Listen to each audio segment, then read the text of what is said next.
Yes, hello. I am James Rowlands. Today it's WNR569. It's NXT update. It's a great American bash, and I'm not alone. I have a pleasure to be joined by a resident NXT expert and New Japan demigod. It is Monty. How's it going, man? Doing great. Excited to be back talking about NXT. Been on a good run and knocking these shows down, so it's always cool to catch up once again. But yeah, man, I mean, I'm in a good mood, so hopefully today will be a at least when we get to talking about NXT, we get to to talking about all the ins and outs because, like you mentioned, it don't feel like we've missed much, but a lot has happened. A lot of things have went down, and so I'm really excited to talk about Great American Bash and just everything around it. We might even gonna get into some Impact too. So I'm excited. This should be fun. You're out there. We've got four NXTs and Great American Bash, plus Impact and Slammiversary, like you say. But first, we did lose two true icons this week. I mean, legend is a word used often, but I think for Ozzy Osbourne, he was the definition of it. He helped create heavy metal. Like, when you talk about certain people, like he created a genre of music that wasn't there before. And on top of that, kind of being the crazy frontman who didn't stop. Of course, when I was growing up, it was the Osbourne show where people kind of knew him best. I mean, but to be able to play your last gig in your hometown and then just 2 weeks later, unfortunately, pass away, kind of brings a lump to your throat. He was a part of the Rock and Wrestling, was general manager for one night. And also, kids, if you're watching Survivor Series War Games, you will hear him. We're speaking to Gina during week, and she says, raise a glass for Ozzy Osbourne. I mean, Monty, not a wrestler, but I think someone who is a true legend and did have association with wrestling as well. I mean, to be honest, Ozzy is just like he transcends a lot of that, which is kind of it's saying it's not it's kind of crazy when you think about it. Like you said, he created a genre of music and was also like the prototype. Like when you thought about metal or you thought about a rock star, everything about him was like the prototypical like definition of what you came to think of when you think of rock stars, whether it was the antics and the biting bats or whatever you hear about, we heard about with Ozzy, or just like you said, just being able to kind of transcend that and still be relevant 20, 30 years later to people like me who was much younger, didn't get to see him, even in the Black Sabbath days. Of course, I went back and found and listened and heard more about Black Sabbath, and of course, he ended up leading his own band and doing his thing for many many years after that.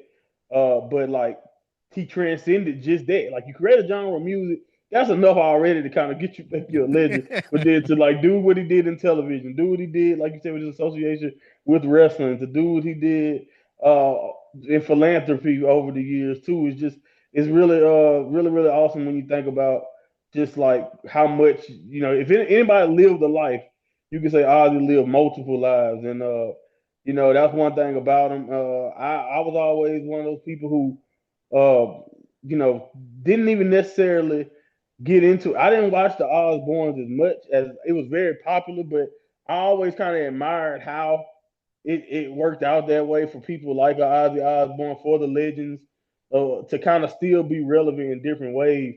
Whether you seen him being, wherever he had going on with his family, or did, like you said, the many different things he was just involved in, all the way pretty much up until he passed. So yeah, man, a true legend.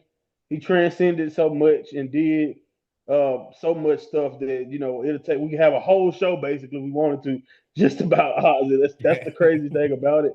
So yeah, man, rest in peace. But it's one of those situations where I remember years ago when COVID was going on and his health was declining at the time, and I was wondering even then. So when you really think about the fact that we here 5 years later, and he was able to go away with his family at his side. I mean, it's just one of them things that you hate to see him go, but he was definitely like you said, an icon, a legend who just did so much that I mean, I know I'm missing out on a whole. I probably missed out on a whole bunch of stuff just in this trying to talk about him. Like, but he meant so much to so many people, and you also saw that when his passing was announced. It was shock. It was a lot of people, but it was also a lot of people paying their respect because he impacted a lot of people. Yeah, without doubt. And again, it's nice to see as well, since his passing, the amount of people that have come out who said they've been influenced by him, all the kind of other Right. stories that you haven't heard, and it just shows you he really was a true legend. Most people might see him, for that guy and think, what, just that old guy. But again, like you said, he just embodied everything that was like, a punk rocker, so to speak. So, and yeah, like I said, to get to 76 as well, like a big bucket of win, so, Right. Like, yeah, if so, you know the history of that genre and like his yeah. peers, like, yeah, it's amazing. Yeah, he lived it, and we thought that would be the biggest death of the week. And then news broke of Hulk Hogan dying at the age of 71. Insane. I mean, I was in shock, and I will explain the reasons why. And what I'm going to do here is I've been thinking about which way to go into it and talk about it, so I'm going to do this. Hulk Hogan, okay, as we know him, the superstar, and then there was Terry Bollea. All right. So first off, I want to speak about Hulk Hogan, and Hulk Hogan was, probably the most recognized wrestler in the history of time. You'd be your grandma, your dad, the people who never knew wrestling. I've had messages for people who don't watch wrestling who would be like, "Do you know Hulk Hogan has died?" And it's like, yes, it is a big shock because we all lived through Hulkamania, in some ways or not. And I'll explain. Of course, some people aren't old enough to remember 1984, 1985 with the Rock and Wrestling and the first WrestleMania and how important that was with Hulk Hogan. Also, the involvement, of course, Vince McMahon, Roddy Piper, and others as well at that time. Mr. T as well. Let's not forget. But again, it created what we know today. The Rock and Wrestling, along with WrestleMania and Hogan main event in the first, 8 WrestleManias officially, of course, with WrestleMania 9 as well.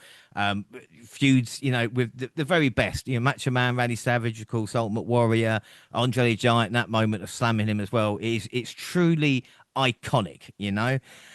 And again, moved on from WWF during that time. Again, this is a quick rebrief. I also did something on YouTube as well where I spoke more about Hogan's career, but of course, going to WCW and then creating the NWO alongside, of course, Kevin Nash and Scott Hall. It really, again, changed the business as we know it from WCW with the most success. And even Hogan, after that time in the NWO with WCW, still went back to WWE and won a World Heavyweight Championship. It still had SummerSlam matches with the likes of Randy Orton and, of course, Shawn Michaels. And then from that, he went to Impact and it didn't really work out in TNA. And of course, there's all the other issues there. So I will say Hulk Hogan, for what he was known as, for what he did in WWE, it is kind of truly remarkable. And he is a true icon and legend. But Monty, as I was talking about, Terry Bollea, the man, might be slightly different to Hogan. Would that be fair to say? I think that's pretty accurate. I mean, I don't think you can. For me, it's all. I personally have a hard time separating the two, mostly because he's one of those wrestlers from back in the day who kind of lived that persona. But yeah, 100%, that's the case. I mean, everything he did in wrestling, and like you said, everything that Hulk Hogan and like the character and all of that and what he represents, you pretty much put it perfectly clear.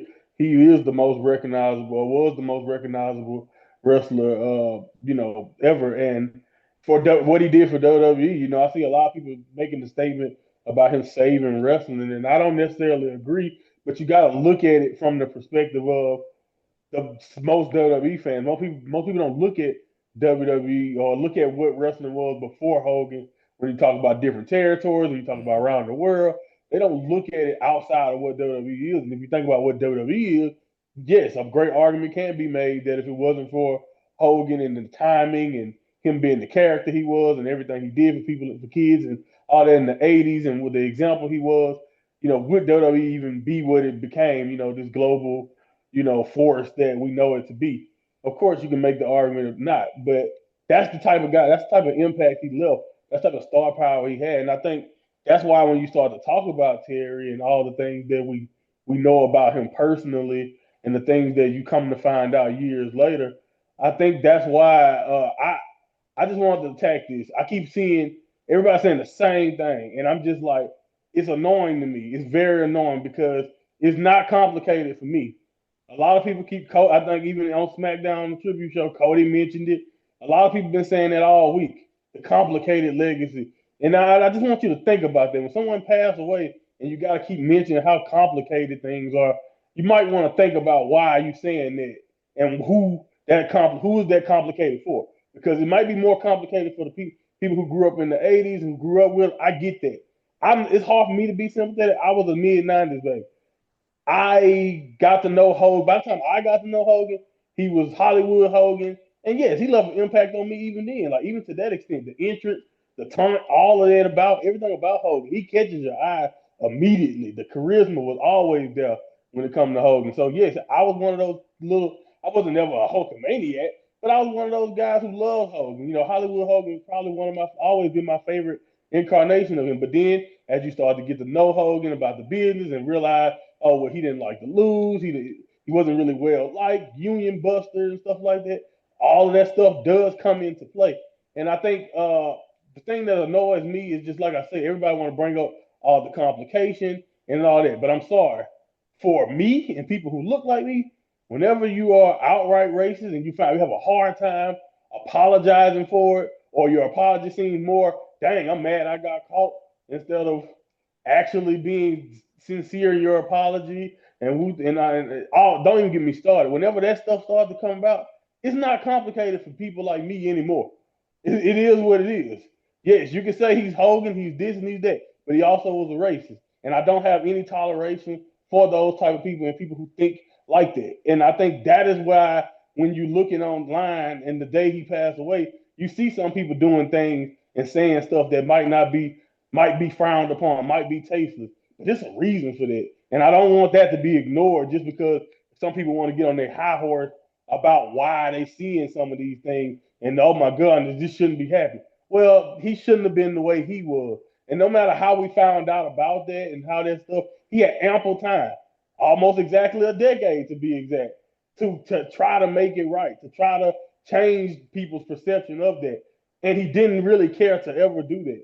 He had comments that make people who look like me feel like he looked at us as less than human.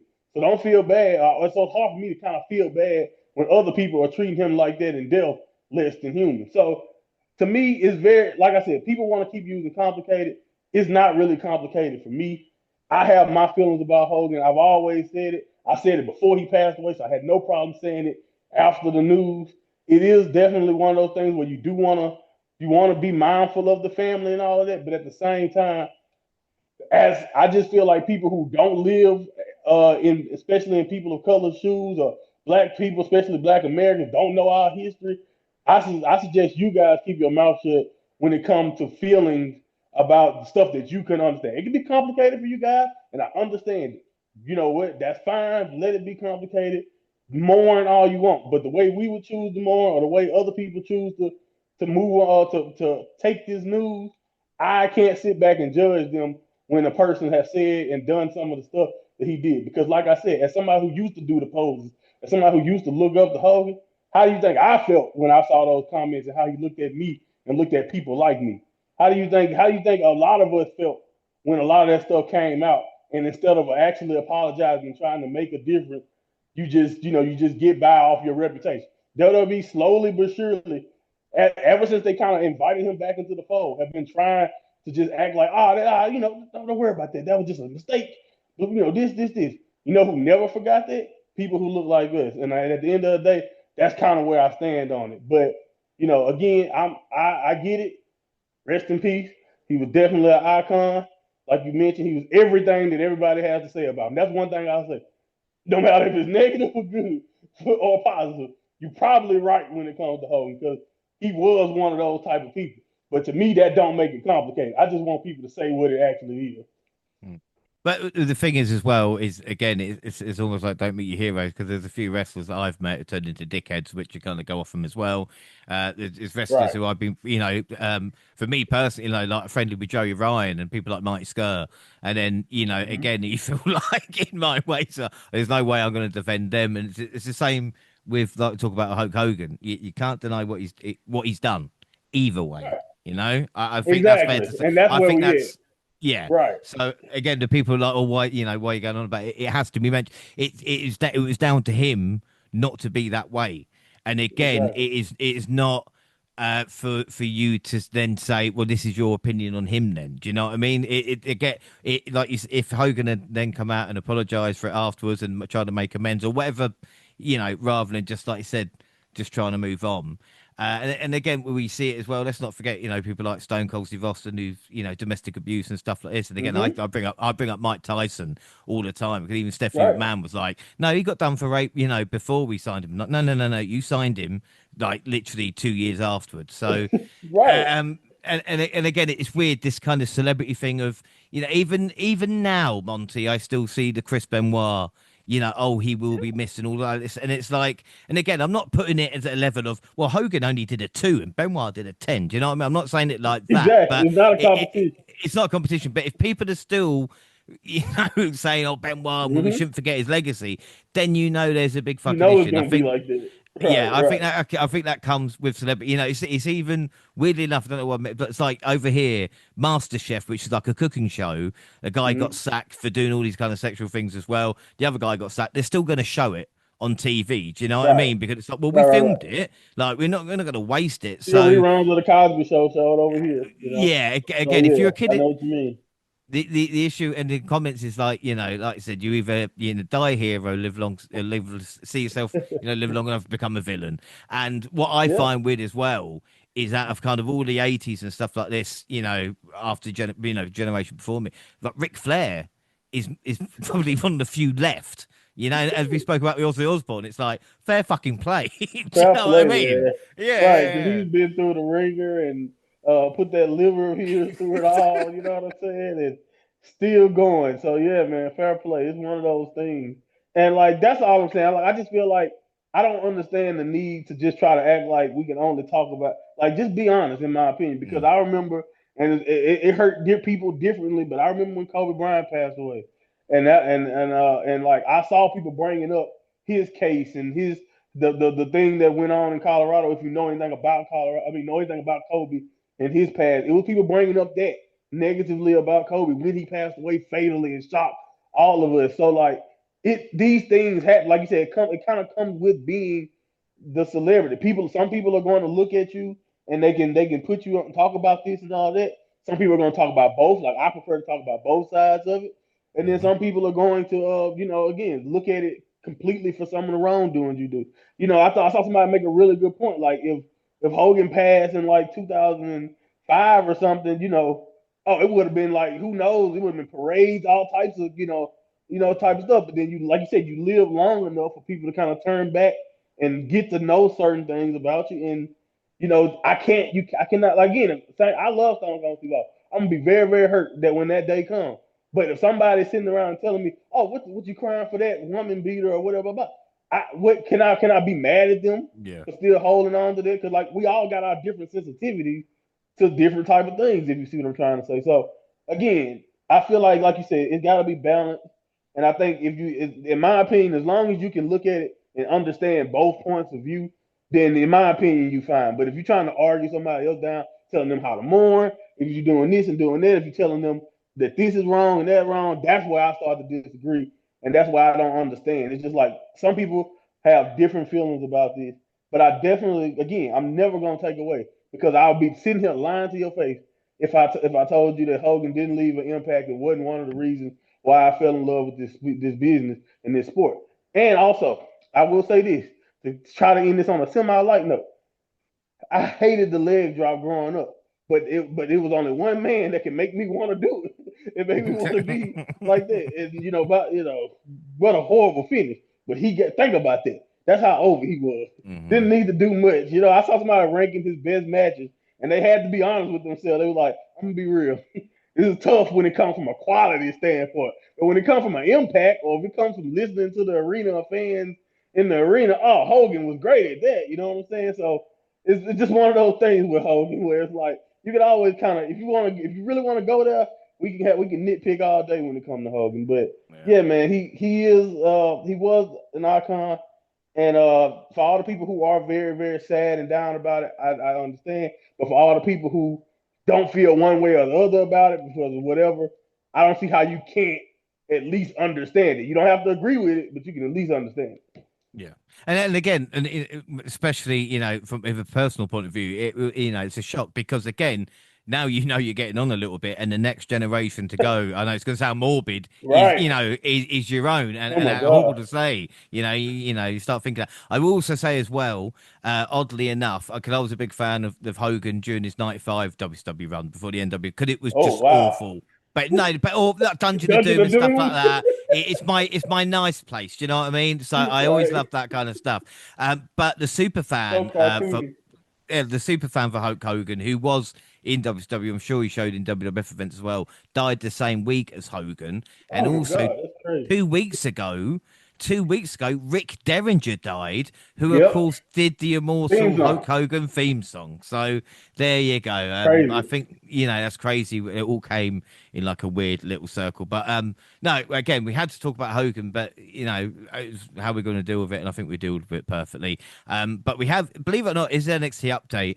But we're gonna we're gonna get on NXT soon. We'll start with Impact though, because JC Jane attacked Masa Slamovich, and they was talking about a champion versus champion as well. And Mike Santana was added to the Slammiversary main event, which is a triple threat match with Joe and Trick. Well, say his name, and he appears July 1st NXT. We see a TNA champion Trick Williams make his entrance. He sat on commentary to watch Wesley versus Joe Hendry. Joe's pop was a little bit better. Santana showed up and Lee's cohorts were getting involved. Hendry won a moment later with his finisher to end a pretty solid encounter. But Monty, we were discussing in the last update again, Joe Hendry's kind of impact with the crowd. And again, it's weird to see how the mighty have fallen when it's Wesley kind of just being used as the jobber guy, so to speak. Yeah, I think that was my biggest takeaway. Even with the Tyreek Igwe and Tyson DuPont, I guess High Rise, even with the whole faction idea, he doesn't seem to be having any type of traction at all. But you mentioned it. I think Joe seemed to be at least a little bit better.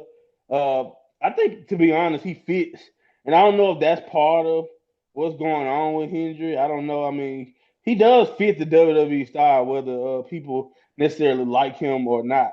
And I think that's what this match, even though it wasn't that long, kind of showcased his skills and just how even in a not that long a match, he can get the crowd and get everybody kind of into what he has going on with Wesley. But I think that was kind of like my biggest deal watching it for somebody like I think me and you, since we kind of we die hard at this point when it comes to NXT, watching how far he's fallen. And like you said, you warned me, not necessarily that you warned me, but you never really was sure about the heel turn. But I think we definitely know now that man, that heel turn, it just didn't work. Sometimes you just gotta leave a guy in that underdog role and just, I mean, even if you thought that was getting stale, I just think we know Wesley could be doing so much more than where he's basically been at now. His trajectory is just he's just stagnant. He's just I don't see any upward mobility for him, and I think he's even further away from the main roster than he probably ever was as a Yeah. babyface. So it really sucks to see him in this spot. But I thought this was a pretty fun short match though. It wasn't bad. Fun on TV, fun little television match. But to watch kind of like you said, West to kind of be just used to advance something else, it is very disappointing when you think about the trajectory. Because again, I had him as one of those guys who could be in the world title picture. If since after the North American title where Obo kind of fell off, I thought that was the next step, and it just seemed like as far away from that as we can get. Yeah, it is really odd. We see Luca Cristofino came out and he wanted to put all of this to rest, so he asked Tony D'Angelo to join him in the ring. And Luca laid out all the ways he'd been loyal to Tony D until Stacks came out, and Luca ended up laying out both men with big right hands and said his loyalty is to himself before leaving. Oh, fuck him. I don't know. I mean, I can't wait for that triple threat, Monty. What the fucking hell is this? You know what I mean? Like, I don't know. I don't know, man. It's nearly over now, though. Yeah, I mean, I'm gonna be honest with you. I haven't really been paying that close attention to these family segments. I'm just like you. It's like, hey, can we get to this payoff? When is the last Stacks, Tony D, and I guess now Luca encounter? When are we gonna get this over with? I mean, not that they're doing a bad job. I think I've always gave them the compliment of seeming to at least believe in what they're doing, but again, it's not really a wrestling based storyline. So I think the thing is that, and I feel like if you are in this group, I'm not talking about you, but I am saying everything that they've been doing with the family, in my opinion, post Stack's heel turn. If you were very invested in what they've been doing, you might love all of this. But if you kind of like me and just been okay, or you can you can take it or leave it with most of the stuff the family been doing, then this really don't do much for you. And that's kind of where I'm at. It's just like, all right, I've been taking or leave it on the family the whole time, so that whole breakup angle isn't the most interesting thing to me. But if you love the family and you've been into it, then I can see people, caring, because I do think they at least seem to be the talent seem to be invested. But yeah, I mean, I can give or take, to be honest. This doesn't. Whether this is on the show or not on the show, I'm fine. You know what I mean? Yeah, but what I love about the family is that you can tell how many matches they've had in NXT in a year just by the amount of PLEs. Do you know what I mean? Like they Right. they just don't wrestle. It's They great. don't It's wrestle, man. no. That's my point, though. It's like it's not a wrestling feud at all. So it's like, if you really care about the characters, you might love this. But it's like they're not really fighting. They just do a bunch of emoting and backstabbing or whatever. So it's just, I don't know. Like I said, I give or take it. But I can see if you really care about these characters, this being I, I interesting, I guess. I can't wait to talk about Rizzo convince him to actually wrestle in a bit. Anyway, Miles Bourne beat Lexus King. I mean, at least he's being booked, you know. Lani Reed beat Thea Hale. Izzy Damon, Oh Tatum my Paxley God. represented the Culling in the tag match against Zaria and Sol Ruka. Well, Tatum is a Paxley, member. yeah, We well, can yeah, confirm that. exactly. Okay, got Again, they can only allow 4 members. You know what I mean? You got to get rid of Stenson to get one in. They don't tell right. us. You know, they don't tell us this stuff. Right. Paxi seemed conflicted. Of course, she didn't know if they were friends or not. Paxi saved Dame for a spear, which caused Zarya to hit Ruka. This led to Dame hitting a powerbomb on Ruka. And because of this, Izzy gets a shot at Soul at Great American Bash. I mean, that's booking, isn't it? Do you know what I mean? I suppose it makes sense, though. She did pin the champ. Oh yeah, man. Good old New Japan booking, I guess. I don't know. Yeah, I mean, it'd been nice to kind of know stuff like, what, that's my biggest beef with it is just it'd be nice to know that was on the line in general. It just felt like a regular match. And then at the end, oh, you get a title shot now. It's like, oh, okay, fine. But it was decent. It wasn't bad. I don't mind it. I like Tatum Paxton. I told you I kind of want even with the whole thing with Gigi before they let her go, or Priscilla now. I really like what they had going with her, and I think she has serious potential to be a very interesting character. Going forward, like I see the investment, and I also see a little bit of potential in the ring. I'm not so sure about the matchup with the Culling, but I do say that has at least made me give a damn about them way more. Like including Tatum has at least made me care more about it than I did going into it. Yeah. Even if I do think it might just be easy taking advantage of her or whatever, I think for now it's at least making them at least more interesting than anything they had going before she was involved. And then like Sol Ruka, I think this is just a chance to see what Izzy got, because I think we already know what we see. We see the potential. We see it's obvious with Sol Ruka. And I think we all know that at some point the Zarya stuff, we keep talking about it on this show, but at some point the Zarya relationship is gonna turn into it. But until then, let's test some of these this big illustrious roster you have of women. Let's test them and put them in the ring with people like Soruka and see, are they ready for that position. So I don't necessarily mind Izzy getting the title shot, but yeah, it was kind of shocking. Yeah. We got Jasper Troy versus Yoshiki Inamura next. Number contendership for the NXT title. I mean, Inamura's a big guy, but Troy dwarfed him inside. Obafemi was showing watching from backstage. Inamura made a comeback, and maybe a slightly unexpected outcome. Inamura ended up scoring the win with a huge splash from top rope. He will fight Obafemi for the title at Great American Bash, and Javon Evans ended up attacking Troy afterwards. So it looks like we know that next feud will be as well. I mean, again, this was good because it's a couple of bit of business done on it. Yeah, it was logical stuff, man. Especially if you think about the card that we're gonna get into for Great American Bash. It all made sense. This is fine. I do have a question about Jasper Troy, which we'll see. It seems to be getting answered as we speak, because they do seem to be very, like. If there's one thing about it, I give them props. They've been giving him the spotlight and putting him on television. He doesn't really, in my opinion, doesn't really interest me so far, because I think we'll talk about it later. But they made a. I think Javon gonna talk about it, but like he's just the only thing about him I know is that he's just big and angry. So He like, likes chains. yeah. So exactly. So we're gonna have to build this right. We have to figure out. We have to give him something else too, to kind of flesh this out a little bit more. But I understand that they see a lot of potential in him. My only thing is, should he even be in number? I know he gave old boy a run for their money, the way they put it. But can he be in these type of matches if he can't fight 10-minute matches? Pretty much. You know what I'm saying? That's my only thing. It's like he really on average is about a little less than 10 minutes almost at this point in his career. So it's like, is that how you make us take him seriously by putting him in those spots? Or, can you actually see him being in that spot other than just being because he dwarfs everybody? Are we in that? I think like is our division. I think that might be what it is. It might be the men's division. It's so like we need somebody to threaten over so bad. That's why you fast track a Troy into this spot. But other than that, like you said, the match is fine. Yeah, thank fuck Ron Wagner's still not around. This week's Right.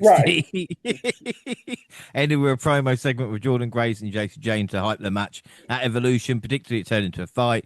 Faithful Infants had the numbers advantage, but Blake Monroe made the save. Ava came out and booked a match for Great American Bash. Monroe and Grace ended the show standing tall. But I think business as usual there, Monty. And again, a lot has happened between Monroe A and lot Grace, has but at this happened. point, it was fine. Oh yeah, yeah, yeah. It was just beautiful. The budding friendship, right? This is like you said, a good piece of business. I mean, they both kind of had problems with the toxic attraction, fatal attraction, whatever, wherever we are with the name. I still don't get the name right half the time, but they still had a problem with that with the group, and uh, so it all makes sense to kind of bow it up and make a match for Great American Bash. So I was at this point, I was just excited to kind of get a chance to see Blake actually get in the ring in an official capacity. So I thought this was a good way to kind of do that.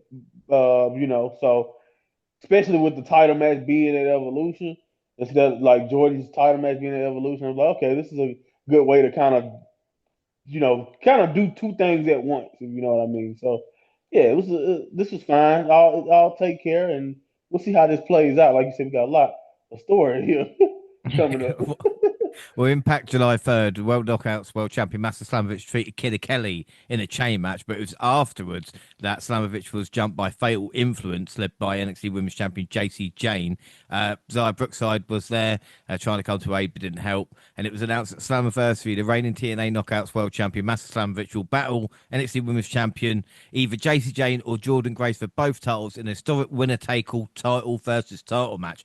At that point, I was like, what on earth? Because it hadn't even been mentioned in NXT. And Monday, I mean, again, to talk about predictions of anything like this is why I thought, well, it's got to be Masha and JC because JC's been on Impact the past few weeks. And again, NXT have not mentioned this. So I just like, what?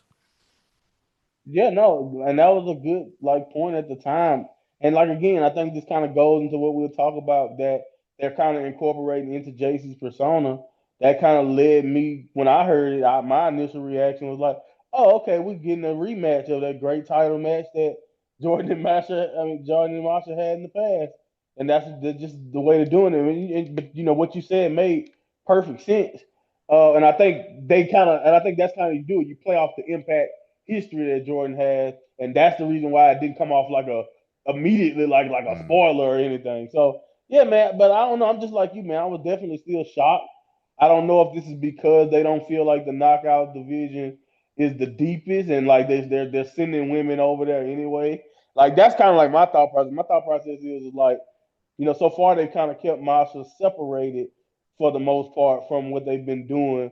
So it's been really interesting to me to see what's Impact's angle here, for doing a match like that. But again, I think it's cool though. It's really cool, and like I do think it's stuff like that did help what we'll talk about for Slammiversary, like their attendance and stuff like that. I do think Mm. building up a card like that does add excitement because I was excited for it. I just was like, there's no way Jason James getting this spot, right? No, again with JC Jane, yeah, she's proven me wrong countless times. But again, at No, this not point, I just thought, you, well, buddy. Well, again, but at least I thought like, well, Masha can beat JC. Do you know what I mean? I think, yeah, well, of course she can. The only reason I 100%. mentioned, yeah, the only reason I mentioned Matt Cardona defeating Eddie Edwards is because Dark State arrived in TNA and they just made Matt Cardona a brutal 4-on-1 beatdown. And then Somebody we ask you had, what they do, like why they do what they do. Still ain't got that answer, by the way. I'm just oh, gonna I move don't on. know.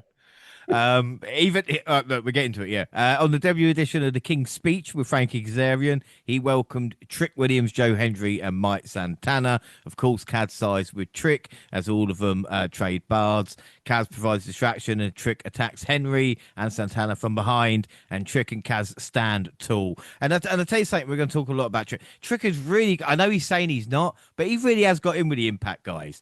You know, there was even a Yes, thing before Slammiversary where they're doing like a softball tournament, and he was doing it. So I don't care what you say. Do you know what I yes. mean? His He is. his character is saying one thing, but his actions are saying like he's basically a honorary Impact member. He like signed at this point after becoming champion because like I agree.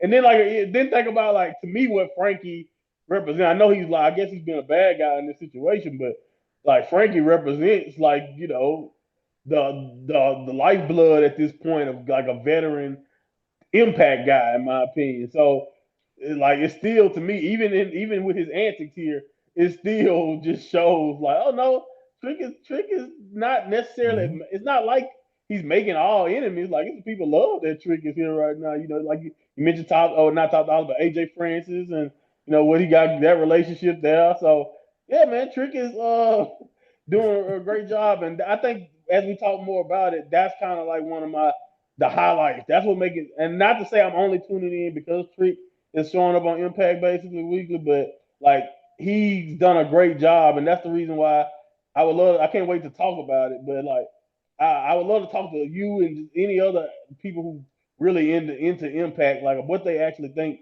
about Trick's work because he's been a highlight for me with just the way he's even when he talked down on Impact, I just think he's been doing great work in this character currently, and this is a great example of it.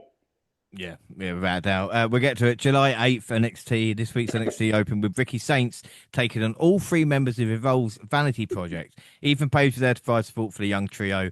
After Googling, the three were called Brad Baylor, Ricky Mm-hmm. Smokes, and Evolve champion Ricky Jackson Smokes. Drake. Ricky Smokes is a bit meh, yeah, exactly. Um, but there's nothing I like about Vanity Project, so I guess they're doing a good job as heels. All right, I'll give you that credit. Saints won and picked up a full count in the match versus Ethan Page. But Monty, this is the future. They're just showing it to us, but this is what we're gonna have to go through. Yeah, man. It's just like you said, it's one of those things where where we just kind of got to prepare yourself for what's going on. It was obvious, but I do think Ricky ended up. I mean, really, we got to talk. Like I said, I've seen people who said so far Ricky has been getting destroyed. I mean, like buried or whatever. Overall, if they look at Ricky's run, they feel like he's getting the shovel. And I'm like, I don't necessarily see that, but like this is something in my opinion where you can't be like, well, he beat three guys in one night. Can't say I'm getting buried now and stuff like that. That's what it felt like to me. So, it was cool. It was a good gauntlet. Even though they were like WWID or like Evolve, even though I thought Smokes. I can see a little bit. And I think that's the point is to basically get these guys in the ring with a guy like Ricky, a vet. Something that if you watch his interview with Cody Rhodes that Ricky Saints did, you start to find out that Ricky's already kind of become an NXT locker room leader because he's already more experienced, which makes sense. He's more experienced than a big chunk of the roster. So him and Ethan Page have kind of taken a lot of these people under their wing. So I think that's also a part of this. So it's really cool when you think about it like that way. When you think, to just think about where Ricky's standing is already in the NXT locker room. But I thought this was a good moment for Ricky to look strong, and I didn't mind any other young guys. But yeah, I think, like you said, you'll probably be seeing a lot more of them instead of a Yeah. lot less of them. Grayson Monroe had a glamorous workout. I'm not saying No Court Catch Crew is the worst group ever, but it's up there. Just because people don't Yeah, want to be part of the I was team, just about to say it's pretty bad, That's the man. No, issue. I'm gonna say it's pretty bad. Say what you want about what Slapjack and Ali. What was Ali group name? Or, I don't forgot their names. They up there though. They up there with Yeah. Mace and Slapjack and like this is bad. This is Oh bad. Like God. they don't even want to be in the group. Like I've never seen that before. I've never seen the characters in the group on television. Like I've seen people like they lose steam or whatever, but like the actual characters that we're watching don't want to be involved. That's Yeah, pretty like bad. what is Dempsey doing? Like, what's he doing? That is so bad. That's what I don't understand. Tavian Heights battled Charlie Dempsey. Dempsey actually won a match when Ren Sinclair ended up throwing in the towel for Heights. I mean, was it planned? Do we care? Who knows? Javon Evans was attacked by that big fella with a chain twice. Javon didn't back down. I actually forgot his name. So I was just like, big fella with a chain, that will do.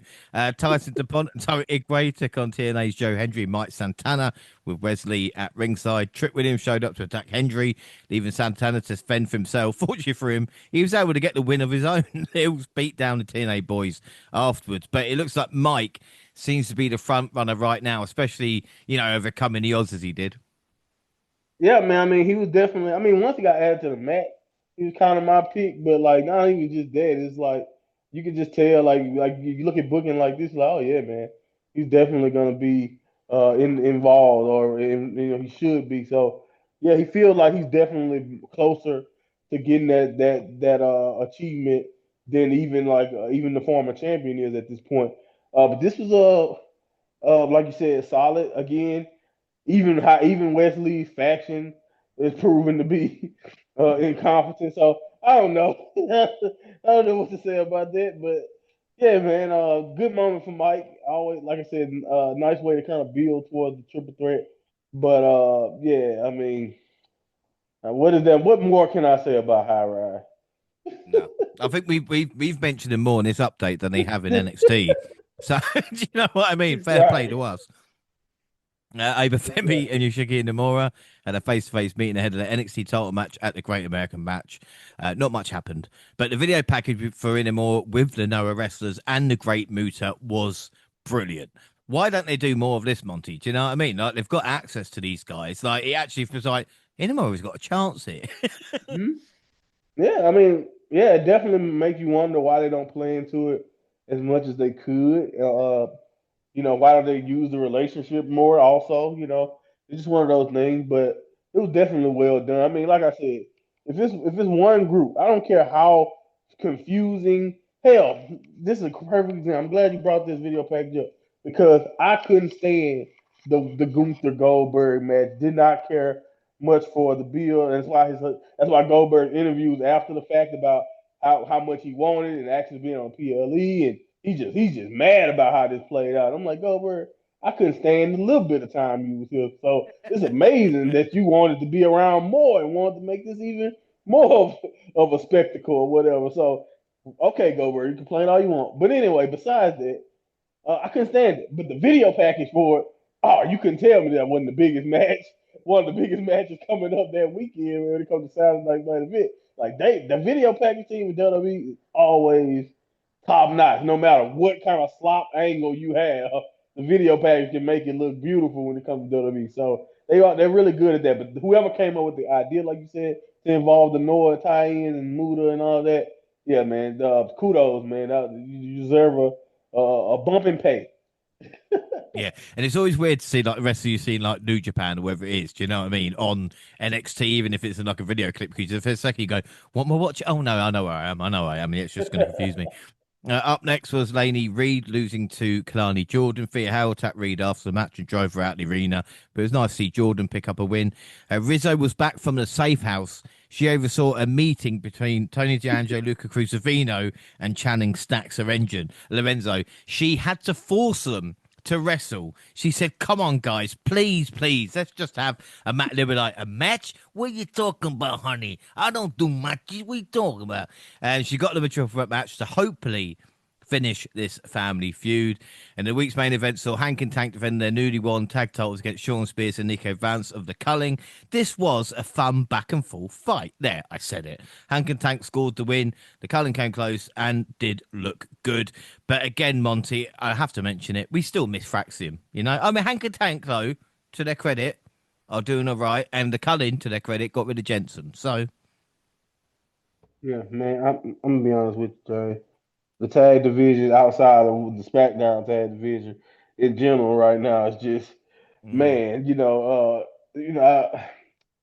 It's tough. I don't know what's going on, but what I will say is you're not necessarily wrong about Hank and Tank. They have been working hard, in my opinion, to kind of establish themselves and put themselves as when they on TV and when they're actually having matches. I have been entertained by their work. My problem is, like you mentioned, we definitely miss Fraction, and Fraction has the ability to pretty much put on a good match with everybody. So it's really not fair to compare. And I know we're talking about NXT here, so that kind of makes it even more unfair almost. But in my opinion, I do believe too that we have to have that a conversation about building an actual division. Like think about it. Like NXT has been top heavy in the tag division for a while now. So I don't know if we'll ever get back to kind of like we had. You remember what it was like? I mean, with the DIYs and the undisputed eras, and like man, those we've had really great tandems and teams in these spots in the past, and now it just don't really even seem like a focus per se. But Hank and Tank are doing their best, and as much as I do not too much care for whatever the Cullen got going on, this was a decent performance. But again, I don't understand why you don't stick Pretty Deadly back in NXT. You know, just to kind of give them their heat Yeah, back or wherever it is, or I certain mean, teams geez, like this. that's a good point. Like I don't even know what I didn't. Are they on? They still on SmackDown or Right. Raw? I don't You know. always this is the thing, even with like the Miz, you just don't realise they're injured because they don't tell you. They just Oh disappear yeah, for yeah, X yeah. I forgot amount. about that. Yeah, yeah, yeah. They come back after 3 months and go, well, this guy did it. It's like, but tell us before, and then we know rather than thinking you've been released or something. Especially in Exactly. NXT, fuck's sake. Anyway, the week show ended with NXT General Manager Ava talking about what is in store for the women's division at Evolution. It said to bring several women who gave a brief promo, including Toxic Attraction, Grace, Legend, and Stephanie Vacqua. I mean, what a reaction. The good old days, Monty. If Maxine wins, I quit. And Julia was quietly in the crowd as well, which was a little bit odd. But again, it was it was a Stephanie show, really, wasn't it? Yeah, great way to treat a champion. By Yeah. the way, just standing there. Great to Just see you, stand Julie. oddly in the crowd. Yeah. Yeah, great way. I don't know, man. Stephanie's on another planet. To be honest, like uh, it talks about. I guess I see people already having a discussion about will she be fast tracked. She's already got a title. She already got a potential title shot coming. So we'll see, man. But definitely on another level, like you said, she takes over every segment, everything that she's involved in. And when you have that type of it factor about you, think good things are gonna happen, man. So I did like this segment though, because I do feel like at the time, and you know what, I complained about it mostly because it was a main roster show and it was something that was supposed to include all of the women. So I was definitely, and I'm still kind of not confused, but not really didn't really like whatever Triple H's effort towards the show was. Didn't really like it leading up to it, but it actually is very fitting when you really think about what we talk about, James, on a weekly basis. That NXT carried the load when it comes to like building up this match, building up Evolution in general, because truly where we are in NXT right now is the strong suit when it comes to the women's division and when it comes to women's wrestling, I mean, they say the best women's wrestling division in the world, and you know, I can you can argue you can't really argue, especially when you take into account having Stephanie just a few months ago, having Jordan Grace, having Julia, having everything that we've had over the years, and then even who they're starting to build up now. We're so deep, man. We're so lucky to be in this era. So it was very fitting when I watched this segment that it is NXT doing such a good time. I mean, good job in my opinion to kind of build hype towards Evolution. Yeah, without a doubt. Impact July 11th Knockouts World Champion Master Slamovich and Li Ying Lee defeated NXT Women's Champion Jace Jane and Fallon Henley. NXT hasn't mentioned this yet either, I should say. I blame Dan for Enzo More's return to wrestling that I watch, you motherfucker. First Class World Tag Team First Class and the Nemesis, who were the tag team champions, defeat the Hardys and the Rascals. Trick helped AJ get the win, and afterwards they looked to dish out more punishment until Mike Santana and Joe Hendry made the save. But disaster struck when Hendry inadvertently hit Santana. Oh, Ooh. and tensions boiled over there. Wow. And then July 12th, it's Great American Bash. I like to think this is the forgotten show of the weekend because even NXT didn't want this show, really, you know. But we're going to do it. Kickoff was Mega Moran and Sam Robertsburg. Sam was a bit off in the studio. Jasper Troy had a sit down. Briggs told Inamura he's got his back. Can you make it more obvious? Please make it more obvious what you're going to do. Anyway, Izzy Dame sat down. We got Fatal Influence sit down as well. Well, JC did it alone for Fallon. The other one showed up. And then here we go. It was under 2 hours watching the replay as well, which again just shows you. I did like the opening celebrating 40 years of the Great American Bash. And like you said, Monty, it's great, the production team, but also it's good to know WCW did do some things right. You know, history might not say that, but they did a pretty good job setting up the Great American Bash 40 years ago.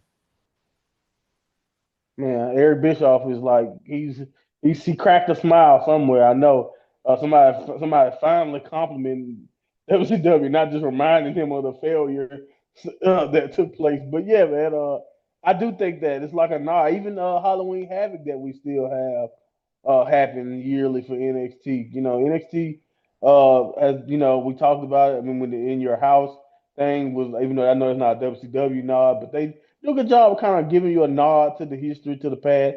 I'm kind of happy the Great American Bash has stayed alive, even in this incarnation, because growing up, I did enjoy watching the Great American Bash, even WWE's version that was kind of continued. So, yeah, man.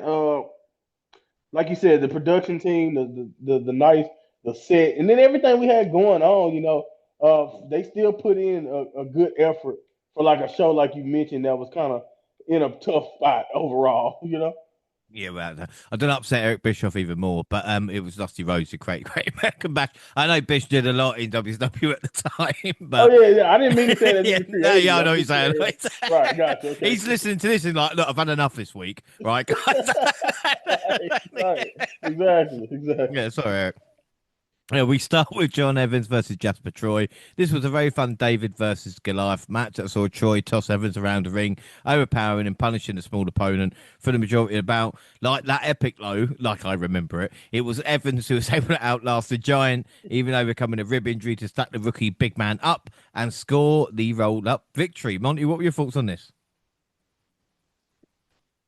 I think this felt like definitely something that felt like a nod to like some of the best features of a Shawn Michaels match, and it wasn't like I'm not trying to act like it was one of the greatest big man, smaller guy type of deals. But I think Javon Evans' selling of the ribs was very very great, and like it's one of those things that where you watch. I watched this match and I saw the little things when it comes to Javon, and I'm like that he might be ready now. I know he's young and I get it, but it might be time for main event type of deals because, like I said, those are the little things. We know he can. We know what he is as an athlete. We know he can do all types of things. But the way he was selling and kind of putting over the power of a Jasper Troy and making him look like even more of a beast than he already looked like, I thought was like the best element in my opinion. It was hard hitting, and I thought the psychology was there, even with Troy being so green and still, kind of, you know, in this situation where I think he's kind of being pushed more so because of his size, because he's so threatening. Then I think he's actually ready. Because I just mentioned 10 minutes. This is the first kind of deal we kind of watch him go 15 minutes, and I don't think he did horrible. I just know that he got a ways to go in a lot of other ways, and I think he'll be fine. But I think Javon, in my opinion, shined with the little things in this match and kind of making me believe in the underdog fight, even if it wasn't like the craziest big man, smaller guy type of deal that I've ever seen. So I thought this was really good. It wasn't, maybe my expectations wasn't already high because again of what I kind of think about Troy at this stage, but I do believe that Javon Evans did what I think he needed to do, and then also, like I mentioned going into this, I didn't mention, but when we talked about predictions, before this show, I mentioned I needed Javon to finally get a PLE win. So I did like the gutsy performance was finally a way for him to get over the hump because whether as great as his performances have been, he hadn't had a big PLE win before this. So I thought they ticked every box for me coming into this, and it was solid. Yeah, I mean, an interesting match to start with. But again, the True. crowd was okay. This wasn't perfect, but still good. And like you said, Javon looks like he's next in line, even though the line isn't that busy at the moment. But again, Right. still good for Javon. What would you give it out of five? I'll give it three and a half. I don't like I said, I don't it wasn't offensive, but I'm not gonna act like they wrestled their tails off. I thought they did a really good job of keeping it simple, telling a good underdog type story where Javon survived. So I see that three and a half. Yeah, I'm gonna give it three and three quarters. Predictions. Well, the prediction league after All In. Do you know how confusing it was, Monty, to try and do All In predictions before like Evolution and Yeah. also and try and separate them, get it all right. So hopefully at the moment this is fine. So the prediction league right now, the bonus league is Gina's on 10, Jax is on 13, I'm on 14, Monty's on 17, and then WWE Monty on 6, Jaxie on 5, Gina on 4, James on 2, AEW Monty on 3, Gina on 2, Jaxie 1, I'm on 0. And I will say, after Evolution, which we'll do next week, it should all be up to date. So if any of the scores aren't right, if you're hearing this, you go, wait a minute, it is sorted. We all went Jasper, apart from me, so it means I'm on 0 and the rest are on 1. We've got Soul and Zaria interviewed backstage. Then we got the NXT North American Championship match, Soul Ruka versus Izzy Dame, and Tatum slapped Zaria straight away, which was quite funny. But despite a tremendous showing from Izzy Dame in her first major singles match on a premium live event, Soul successfully attained her NXT Women's Champion in the first women's match of the weekend. I mean, Monty, what are your thoughts on this? Yeah, I mean, I think you're 100% right. I mean, it was the finish for me. I mean, not the finish, but the match for me came. I came into it kind of expecting a different type of deal. But like I mentioned earlier, I definitely thought that this was a chance for Izzy to kind of show what she can do in this match. Soul Ruka is very fun. I do think she still has a little bit of room to grow in these situations. And I think as much as I talk about Izzy, I think this is also kind of a chance to see can she carry as champion the lesser experienced Izzy, and I didn't think they did horrible. I thought they did a decent time. I mean, I thought it was a decent. I thought they had decent chemistry. But yeah, man, I thought that Izzy did. I don't know. If I said she was passing or failing the test, I wouldn't say she failed. And I think that's pretty much what you're looking for in this situation with somebody like her. But yeah, man, I thought this was solid. It wasn't too dramatic either, which is probably what I would want more for like a title match like this is to kind of feel like Soul was more at risk than she actually seemed to be. But that every title match don't have to be like that. I thought it was a solid defense. Yeah, without doubt. I think, like I said, Soul is really good. I wanted more from Zaria at ringside, but like I said, we're getting there slowly but surely. I didn't like Soul's outfit with a lacer outfit, kind of being a tripping hazard, but that's just me, I'm like, and I don't know about you, Monty, but seeing the culling is just like, I miss Metaphor, man. Just imagine if you had another group, two men, two Yeah. women they could feud with. You mentioned this, you're gonna laugh at this. I see the color and I'm like, man, you remember the dyad?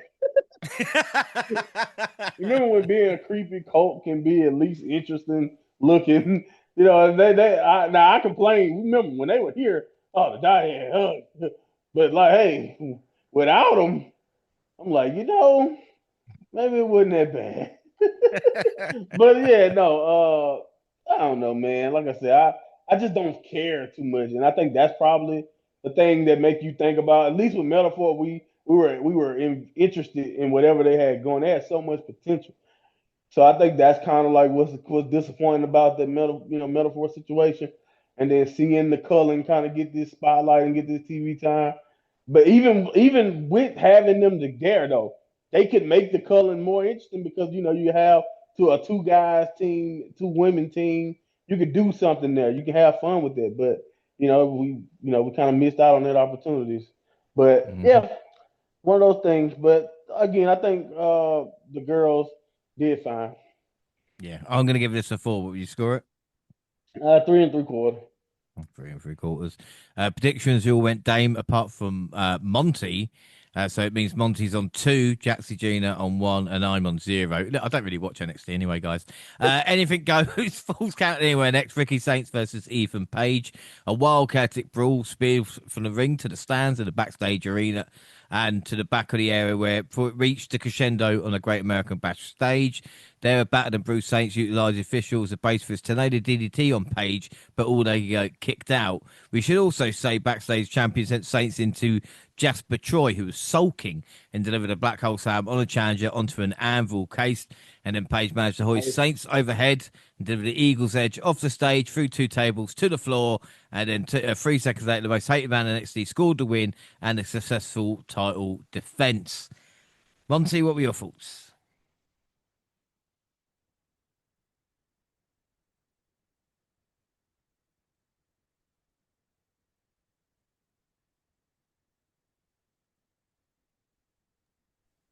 Anyway, sorry about that. Sorry, I was. Am I still here? Yes, you are. Yeah, God, you panicked me, like I tell you. All Oh right, well, my sorry God. about that. Yeah, I was speaking on mute, and then my baby ran in here, so That's yeah, fine. you It's got fine. you got Miss Chaos.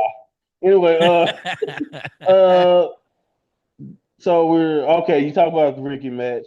You know, this one is where I'm like, if you are one of those people who feel like Ricky's getting better, you might read this result and just be like, my God. But you know what, man? These dudes, man, I think that's the way Ethan Page wants me to feel. As somebody who wants Ricky to succeed and felt like this is probably the time to do it and whatever, if you're going to run with it, hell, man, this match right here, man, they went out there and they was like, we're gonna try to steal the weekend, in my opinion. And like you said, it's very unfortunate that a match like this is gonna go under the radar because of how much stuff we had and how much good wrestling and that we had that weekend. And that's kind of my whole thing about booking the way they did. Not necessarily that this is anybody on the card fault, but setting it up the way you do. It's just like, man, imagine if this could have got its own Saturday night or on Sunday or whatever to itself, where people could just digest and enjoy these two. Because most of the people I've seen watched it, had to go back to check it out, and that's kind of like one of those things that kind of like uh takes away from a match like this. I honestly think too that maybe some people may believe this is they're overexposed, but I just don't think these two can have a bad match. So the fact that this should be probably the last match that they have for a while will be good for them. Maybe we can, if they are still in NXT, they may revisit it much later or revisit it on the main roster. But yeah, I mean, this is just one of those matches where I was just sitting back, and as much as I just hated Troy's involvement, because I told you, I don't like the fact that the only thing I know about him is he's angry. So you know what I mean, and all this. So I was just Yeah. like, I guess you can rationalize it because he's just been kind of like an untamed, like you said, chained man now, pretty much. But still, it was just like, oh, okay, that's how we're gonna do it, whatever. But so that part I didn't like, but the actual wrestling and just like what those two guys, Ethan and Ricky, what they did to each other, and just the way they fight, tell me that these two guys just don't have fantastic chemistry. I really enjoyed that part of the match. But yeah, when you get to the cheapness of it all, that part I could do without. I kind of wish we kind of had it another way. I understand Ethan's a heel. I'm not saying he needs to win differently, but I am saying that I could do without that. But Ricky and Ethan themselves, kudos, man. They might not have these. They might not have a fight again in NXT, and that might be fine. But I think this is the type of match to where if you're looking at them in their future, I can see them both on the main roster doing great stuff because of this feud, and this match is a great example of it. Yeah, without a doubt. Like I said, the video package for this was excellent and made it seem Ricky had the connection with the fans, which sadly is still missing. Page was decked in US colours, of course, and he is one of the best heels in the business right now. And again, the chair around the neck used is just a move, but, oh, go over it. But the finish looked great, and like I said, these two guys gave everything. I'm going to give it a 4.5. Monty, what would you score it? Same thing, 4.5. Yeah, it's got to be 4.5. Predictions, all Ricky, apart from Jaxie, who went for Ethan Page. So Monty and Jaxie on 2, Gina's on 1, and I am yet to score. But luckily, the TNA Championship match contract signing was next, so I can't get any points here either. All three said their piece. I put the main event of the July 20th extravaganza with Williams showcasing the braggadocios that helped him become an effective heel, as we've spoken about. Hendry and Santana tired of the NXT star holding their title, running his mouth, put him through the table. And after the segment, Dark State appeared and laid out the challenges while Williams watched from the ramp. But it was weird. But again, it's nice for TNA to get some limelight, you know?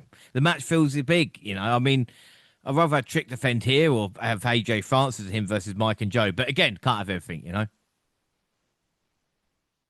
Yeah, I'd rather have a match. I definitely would rather have a match in this spot.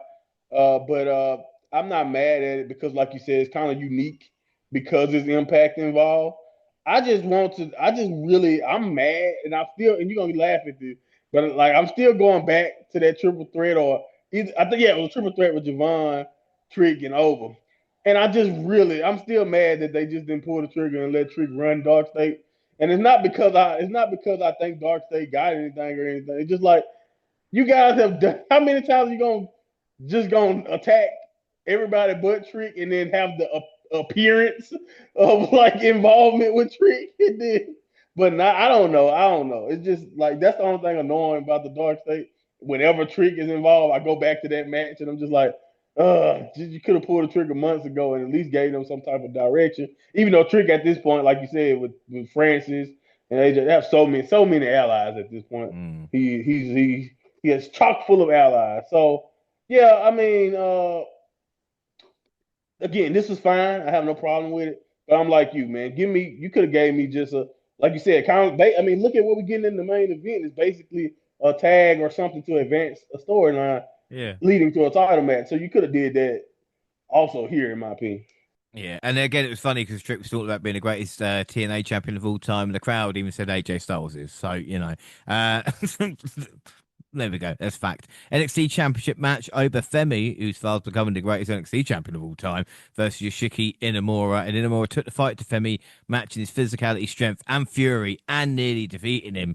Later in the match, Josh Briggs attempted to take advantage of a referee bump, catching the champion in the back of the head with a title. But Inamura wanted nothing to do with winning that way and denounced his partner's interference. Unfortunately, it proved to be his undoing as Oba Femi delivered full from grace to win the match and retain his title. I mean, Monty, what are your thoughts on this? Yeah, I think honestly, man, I I, I think it was so set piece based that I was just I'm very confused. Not that it was a bad match. Don't get me wrong. I was into it, especially by the end. But it had stuff that felt like even with the Briggs stuff and all of that, or like the ref spots, it had so much stuff that I'm just not used to. Maybe for an Oba Femi match, so maybe that's probably why it kind of threw me off. But they did a good job. I thought it was still physical. I think they could have done more. I think you kind of can see the potential for more, and I think that's what's got. And when we talk about Great American Bash as a whole, I think that's definitely what more I'll get into is that I don't know why it just felt like maybe it's because of the placement, and we can talk about that. But yeah, man, it felt like they definitely could have went a little bit harder when you think about an NXT title match. I think after watching the match, I understood why it wasn't the main event, even though, in my opinion, world title matches not being the main event, or not even just that, not that it wasn't even the main event, it wasn't even the first match. Like you said, weird placement altogether. And when you think about how parts of this card was put together, because having them placed here also just kind of set me up. It was no way I knew like the placement. I'm like, well, Oba ain't losing. I know that much. Don't know if it's gonna be what type of finish we're gonna get, but it's like no way that he's losing, right? So even but they did. Even with that being said, I thought they did a good job of making it seem like anymore actually could beat him, which is something that again with Oba Femi's run, I'm not so used to. So this is definitely one of like the most amount of fun I probably had all night with that. As much as I talk about those set pieces, but you could just tell that it was certain moments in this match that was just set up to happen the way it was, and like once you kind of pay attention to it, it's kind of hard to distract from that instead of them just having a match and letting things happen. But WWE love their drama, so I'm not necessarily opposed to it. I just think that I kind of want anymore and over Femi to just go out there and you'll get a kick out of this. You've been watching the G1. I would like them to just go out there and just like start just chopping the hell out of each other and beating. Just two big guys just beat the hell out of each other like some Takeshi, like a Takeshi the G1 match or something. But I know that's not necessarily the style that they wanted in it, that they want maybe for over in NXT. But just imagine two guys like that just going at it. That's kind of like what I wanted. And we kind of got some of that, but they wanted to tell a story with Briggs and they wanted to kind of show Any Moore's character and all that, and that's fine too. But that's probably, like I said, the only thing that rubbed me the wrong way was that I kind of just wanted them to just go out there and fight if we're gonna do this. But it was solid. It was still good. Yeah. Well, like I said, Obi's been put there in all styles, like I said, so it's nice to see. But again, it is the WWE style of whatever, you know what I mean, coming in. So it's going to be a little bit different. I mean, him will look good in defeat, and Briggs is just a fucking prick, there is no doubt. Yeah. just no. And again, we spoke about it. Javon is the only one near right now, isn't he? We talk about what's next. That is the match. There is nothing. There was one thing actually, but again, if I can remember, we'll talk about it later. But yeah, Javon is the one nearby. What would you score this one? I'll give it 4.25. Again, I thought it was entertaining, and I don't mind any of that story stuff I'm talking about. But I just feel like when you got guys like an Enamore who I know can wrestle a physical style, and you got a guy like Obafemi who's just overwhelming. Again, maybe it's a little bit of that G1 in me that's talking and make me want that. But again, when I look back at this match, I just wanted a little bit more of just a straight up big title match feeling fight instead of like so much added drama. But again, I still understood what they were trying to do, so I gave it 4.25. Yeah, I'll give it 4.25 as well. Predictions, we went Oba, so it means I'm on 1, Gina's on 2, Monty Jackson on 3. In the main event, Jordan Grace and Blake Monroe versus Fatal Influence. Jordan Grace and Blake Monroe were already a problem for Fatal Influence entering the main event, but after it, there's no denying that Jane, Henley, and Nick Stranglehold of the women's division is in danger. Grace Monroe overcame a strong effort from Jane and Henley and benefited from Masha Slamovich appearing and offsetting Nick's to pick up the win. And of course, this was Blake Monroe's debut. Monty, what are your thoughts on this? Yeah, I mean, I kind of heard mixed. I remember the night of watching it. It was my first initial takeaway. That's why I had to go back and rewatch it, because you're 100% right about trying to take away from this card after everything we watched that weekend. It's tough. My initial takeaway was, I wrote it down, this is fine, but it felt kind of TV-ish main event tag match feeling. And I think that was that kind of let me down at the time, because, again, it's probably Great American Bash, PLE. But again, with everything on their plate and all the cards and stuff, I can be forgiven. And then looking back at it, like you mentioned, I was like, well, you know what? They actually told a pretty decent story, and I thought everybody worked well together. I thought Blake got a chance to shine, even if it wasn't like a full-fledged just like showcase of her skill. I think she did the best she could in this environment when you think about the story again that they're trying to tell, with Fatal Attraction and with everything going on with Masha Slamovich. They did a good job of incorporating Impact too. So that, like, again, that's the kind of stuff I kind of like looking back at it. But at the time, I just was like, oh, this is fine. I don't know why the hell this is the main event. I mean, nice to see Blake and them standing tall. That was my initial takeaway. So I don't know if I should deduct points with that, because that's just how I felt. But when you take in everything into account, I thought it was a solid enough main event. I don't know how you felt. Like, did you think this should have been the main event? I just thought it's just what event wasn't needed, you know what I mean? And again, like I Yeah, said, it was struggling for a main event. yeah, And again, it's nice to see the women main event. I'm not complaining about right. that. But you want stakes, and again, this is something that's, I think, missing. I found it with TNA a little bit as well. With Scott D'Amore's booking, who's doing well elsewhere now. I think Maple Leaf Pro.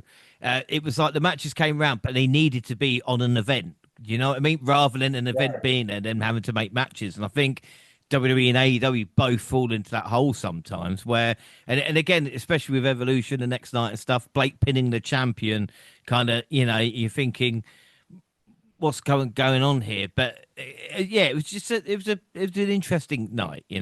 What I did quite like is Fallon is kind of the glue of Fatal Influence. You know, so even JC, who's like the champion, I was still more impressed with Fallon. Yeah, but I mean, going into this faction, I know you didn't. I told you. I remember. I said, I know. I told you. I know she still got the stank of the cowboy she used to hang around on her.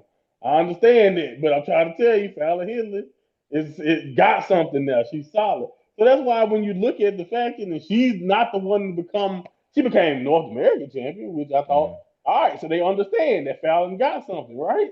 But then you look at this for JC to be the one there's like, wow, like, okay, I didn't see that one, but okay. But still, yeah, Fallon, in my opinion, she's going to be the one. I don't know. I'm not, maybe I'm tripping and we'll see. Maybe Jason James actually is the one who is the breakout star.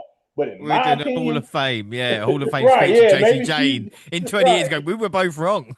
We were dead wrong about Jason James, man. She's the greatest, one of the greatest of all time. Exactly. So like, but no, to me, from the beginning, like Nix is the prospect. She's got the one who has you can see the athleticism. They're still working on character and everything else for her.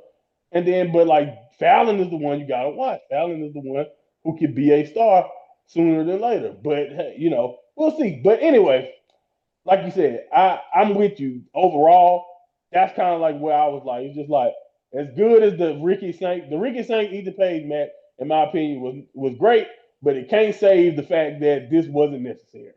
Mm-hmm. Without doubt. Main event, then, what would you score out of 5?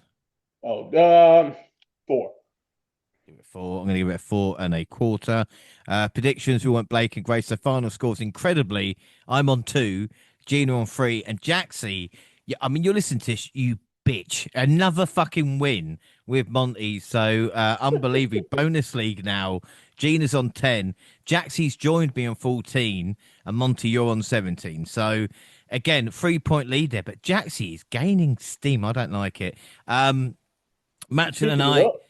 I know, fair play. I'll never say it to her face. Match of the night is Ricky Saints versus Ethan Page. I think we can Yeah, both agree on easily. that.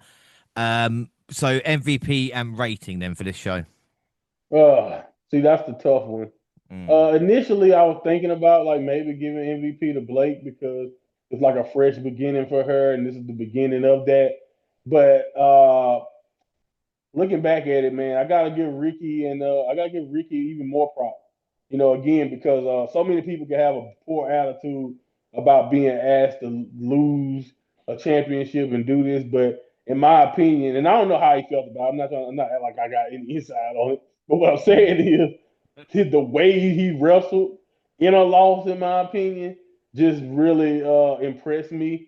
And I just felt even in a losing effort that I feel like he could have a bright future just based on being able to do stuff like that and be able to put on performances like that, even in a losing effort. And like also Ethan Page, again, just he's been hitting it out the park. I've never seen a guy like if it's one guy who I think who you wouldn't expect when you just think about it because it's easy anybody can come over or come back from AEW or whatever but when you think about a guy who's embraced it and then went to NXT, in my opinion, and feel like we talk about Lexus King all the time. We talk about some of the other people who've kind of come over, and I just feel like if it's anybody that they need to be asking all types of questions to and figuring out how they've done what they've done is him because he just feels like a completely different animal than the AEW version of himself, if Yep. you know what I mean. Yeah. No, I completely agree with that. I mean, I love Ethan Page. We're going to talk about him a little bit. What was your rating out of 10? Sorry. Uh, damn. I don't know how I love one match from the show. So how much can that carry it? I don't. Let's see. Let's see. It's 5 matches here. Ooh, that ain't a good percentage. I'll give it 7.5. 7.5. Yeah, well, this is the thing. I'm going to give it an 8, and it's low rated. It's probably one of the lowest rated NXT shows we did, but it just wasn't needed. Even the Yeah, kind of specials on NXT are better than this. You know, right. it was just put there just to kind of stop all in, which again they seem to be using NXT, and it can be against them. But it's nice to see that there is hardcore NXT fans. You know, do you know what I mean? At this event, it was definitely hardcore NXT fans who'd had Right. no interest in AEW. So an 8 for me. Evolution was the next night. It was awesome and will be reviewed in full next week. But we did have some NXT interest. JC Jane beat Jordan Grace thanks to Blake Monroe. Monty, I never usually, look at my record. I got this bang on. Bang on. I told you. Yeah, yeah, man. You got it. I mean, I'm gonna be honest with you. I knew you had it once I watched the damn pre-show and saw her ask Blake to come down. I was just like, oh no, don't be that type of baby face. I understand so far Blake has been great, but like, I mean, unfortunately, and this is the only thing I'll say about it when it comes to this. You can say whatever you want. That's why it's so funny that stuff like this is supposed to be competition for AEW. Tell me that the way they booked her just like that means that they didn't watch AEW. Like that's all I say. That's all I say because you don't have any other sign for her to do that other than the fact that we secretly already know Blake is not a good person. But anyway, Blake and Mariah May kind of bleeded into each other, and that kind of played into the finish. But kudos to Jason James, man, because I came to that match and I was really looking for a reason to be like, you know what, Jason, man, why is she in this spot? She can't hang with Jordan and her and Jordan, whether it's Jordan making her look good or not, I do think she did a really good job of not sticking out and feeling like somebody who's just been placed here. She looked like a champion at times. She really was doing some of her best work. And I think, like you mentioned, the show up in itself was awesome. So it was great that the NXT title match wasn't something that kind of pulled the show down. That it added to the show and kept everybody hyped with the way we kicked it off. So yeah, man. I mean, honestly, this is a good piece of business. Whether I agree with turning Mariah so soon or not, I thought this was a really good piece of business. And kudos to you, James. You said it, man. You said it was gonna be JC and Marshall. Yeah. Yeah, and also said Blake would turn as well. Again, I don't get anything right at the moment, so it's nice to have that one thing. So yeah. Again, I'm really Yeah, looking but it forward to just talking. felt soon. That's all. Yeah, It's like I know. You can't even give me that. I understand. No, again, it's Evolution next week, which I'm really looking forward to. But we've still got NXT to go, and of course Slammiversary on this show. July 15th, NXT Fatal Influence started the show. Jane alluded to Jasmine Nix being the reason they lost at Great American Bash, but said Fallon Henley redeemed herself for Evolution. Master Slammiversary showed up hey and said man, Blake. I got a question to you by the way too. How many group like is this just how they book groups now? We just don't Like like why each other. right? How many groups secretly hate each other? Like Judgment Day got the whole I hate you thing going. Like what is this? Like is nobody legit? Like why are you guys together? And why is it the Like, more successful you get, the more you hate each other? Again, it's like if the Four Horsemen wouldn't have worked to the concept. Would do you know what I mean? As that with a group. But anyway, Slamovich did show up and said Blake Monroe is the only reason Jane still has a title. Jane says she would win a knockouts title before Zora and Sol Ruka showed up. Bayface set up, sending the Hills out of the ring and got turned into a fight. Obviously done to set up a 6-woman tag team later. But again, this is what NXT has been. You know what I mean? Sometimes we're setting up the main event. It's nice JC getting a turn. And this is the first mention of Master Slamovich. Now, I'm not conspiracy theory why they kept it quiet, but they kept it quiet. you've interested me now. What is the conspiracy? Well, no, I was just saying, Master Slamovich, the match for the versus JC Jane wasn't mentioned on NXT TV Mm-hmm. until after Evolution. And again, I know So, WWE might do this, but JC had been feuding with Masha for the previous like 3 or 4 weeks on right. TNA, so it just seemed a bit. Do you know what I mean? Like for me, I was like, well, obviously it's going to be Masha and Jane at Slammiversary, but maybe WWE. Again, I'm not saying conspiracy, but they didn't mention this at all until JC was definitely the champion, which I kind of makes a little bit more sense. But like you said, with the Grace thing, might have given a bit more tension. Yeah. I agree. I agree with you. I think the thing is about that is like you said, I kind of understand it. Part of me as a predictor is like, damn it. But at the same time, I get it because like I was keeping up with it and I knew it. But like I'm gonna break it down to you. A lot of what that's why I kind of like what Jaycee's doing as a character, leaning into the fact that nobody believes that she's supposed to be there. Because that's mostly what my prediction for Jordan was. I'm like, yeah, James, you right. I know she's been bothering Mafia, but nah, man, let's run that Mafia Jordan. Let's run that back. But no, Jason Jane definitely like I said, the leaning into the fact that nobody believes in it plays a factor. But yeah, man, I didn't. That's a great point. That didn't mention it on NXT at all. And again, I think some of that is by design, and some of that is at the same time. I don't know like how much crossover do you want to have other than the obvious crossover? Like, do you want to keep certain things in the TNA universe versus the you know what I mean, Mm. involving everything in NXT. It's very interesting the balance that you must have if you really think about it. So I don't know, but yeah, again, it was good to see Masha here too. Yeah, but it's just a bit weird that title versus title, which has seemed quite a big deal, got like a week Both, build, as in a hmm week build and a week build. Weirdly enough, right. so you know. Anyway, Mike Santana, Joe Henry, Trick Williams took on three members of Dark State. He didn't worry about AEW to build Yeah, things properly. yeah. Why would Trick team with Joe Hendry and Mike Santana to take on Dark State? We don't know. But anyway, the system showed up from TNA and went after Dark State. Welcome That's to why. TNA. Again, I hate the system, but I was pleased to see him at this point. It's weird. Carmen Petras versus Carly Armstrong was interrupted by Jordan Grace, who showed out and took both women to cause a no contest. She He's called out angry. Monroe. Yeah, she is.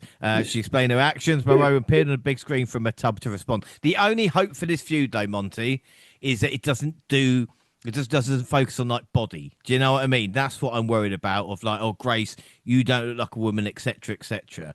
Just, Yeah, I just feel that it's not needed. it's But just anyway, it's definitely yeah. I know what you mean. I get it. yeah, It's a you slippery know, slope.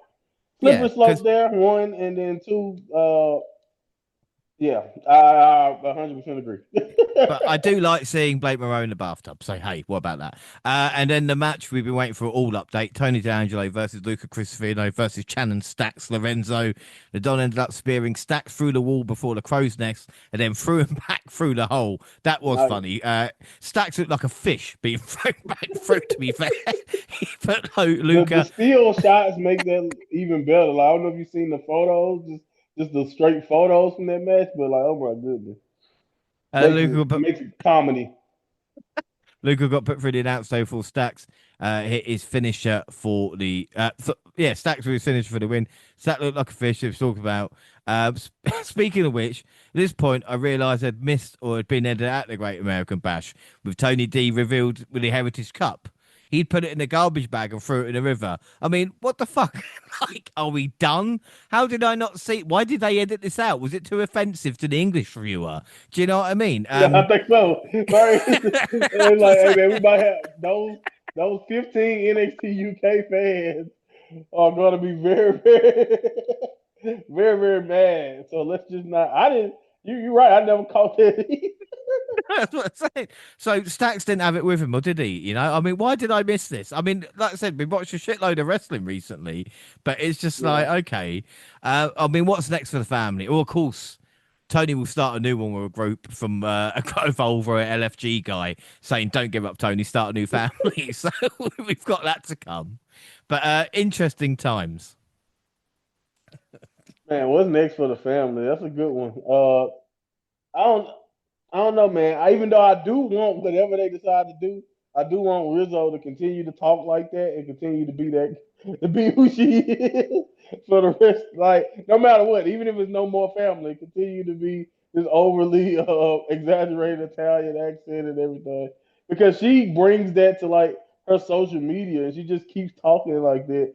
And like, I've seen video of her actual accent, and I just love it. I love the fact that she's that dedicated to it. So yeah, just keep it going, Rizzo. But yeah, man, I don't know, man. I'm just like you. At this point, who knows? I mean, and at this point, you're 100% right about starting a new family. What the hell happened to the new Chase U? Oh, don't. Don't you hurt his I'm feelings, glad Monty, they're if you gone for mention now, it. but I'm just You saying. you'll hurt his feelings. You know what happens. They you gotta be kind with them.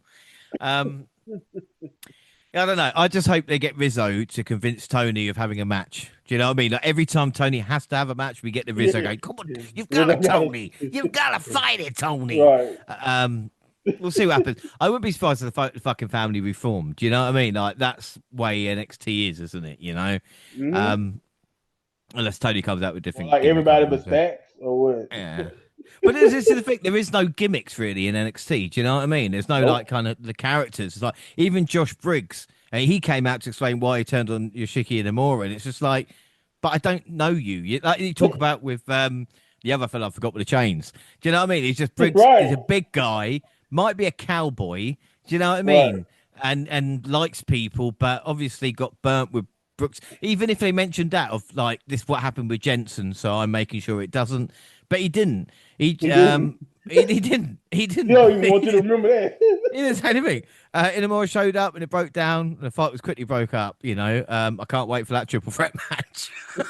Anyway, the week's main event was a six-women tag match set up in the opening segment with Jane, Nix, and Henley taking on Ruka, Zaria, and Slamovich. Damon, Tate, and Paxi came out and all hell broke loose as the Cullen got in the fight at ringside. And Slamovich were able to get the win for a team by pinning Jane. And it was this point I knew I'd fucked up. But Mm. again, this wasn't a bad match. Match looked good. Yeah, yeah. Even me, the fringe Impact watcher I am at this point, was just like, yeah, I don't know. I don't know about the double title match, but it was great, man. I was like I said, just cool to see Masha on WWE television. Great to see her on the radar, I guess, even if it wasn't like I say as much as you would seen other faces. But yeah, man, solid stuff from everybody. I can't say it was it wasn't interesting. To like a good little main event, with Sol Ruka and Zara being involved. But yeah, man, I don't know. I don't know, man. It's just one of those situations where it's like, it definitely had me thinking about Slammiversary with a side eye. And I was like, ugh, they won't do it, will they? Well, we're gonna find out in a minute. We've got We'll see. Impact. Yeah, Impact July 17th. Dark State attacked the system and got chance of NXT. You know, fucking Nice. fair play to them. Yeah, Matt Cardona helped the system. Photo Influence had a conflab with the Elegance brand. Ooh, sends shivers. Masha arrived and told Jane she won't give up till the heart stopped beating. And then Mike Santana and Joe Hendry defeated Kazarian and Trick with Mike pinning Kaz. And then July 20th, Slammiversary. For some reason, the Inspiration versus the Elegance was on the kickoff. I mean, I really don't like the Elegance who won. They wrestled like divas and not knockouts, you know? And I hate the fact the real one was on this card. And he thought it was still 2015, you know? But Zilla Fatu looked good. He was son of a Marga and 5 kids. So Monty, he's definitely Samoan. You know, like No that's question. them the rules. You know what I'm saying? Like, Right. uh, No question. bit wet behind the ears, but Jeez. still good. We got Mustafa Ali beating Cedric Alexander in the opener. Of course, the heart and soul of 205 Live, and they were trying to kill each other as well. Like we Hmm. talk about holding back, these two guys were not holding back, were they? You know? No, they weren't, man. They were trying to set the show off right. That's one thing I'll say. They definitely wanted to set a tone. But also, too, man, I still love the longboard check. Shout out to Mhm. Tasha for taking the longboard check. Yeah, she The went way fucking flying. she flew. I love it. I love it when it happens. But yeah, man, they went for it, and like again, kind of knowing their history too. They've always went for it, but like you said, it was definitely a physical element to this one that wasn't present necessarily in like some of the old matches.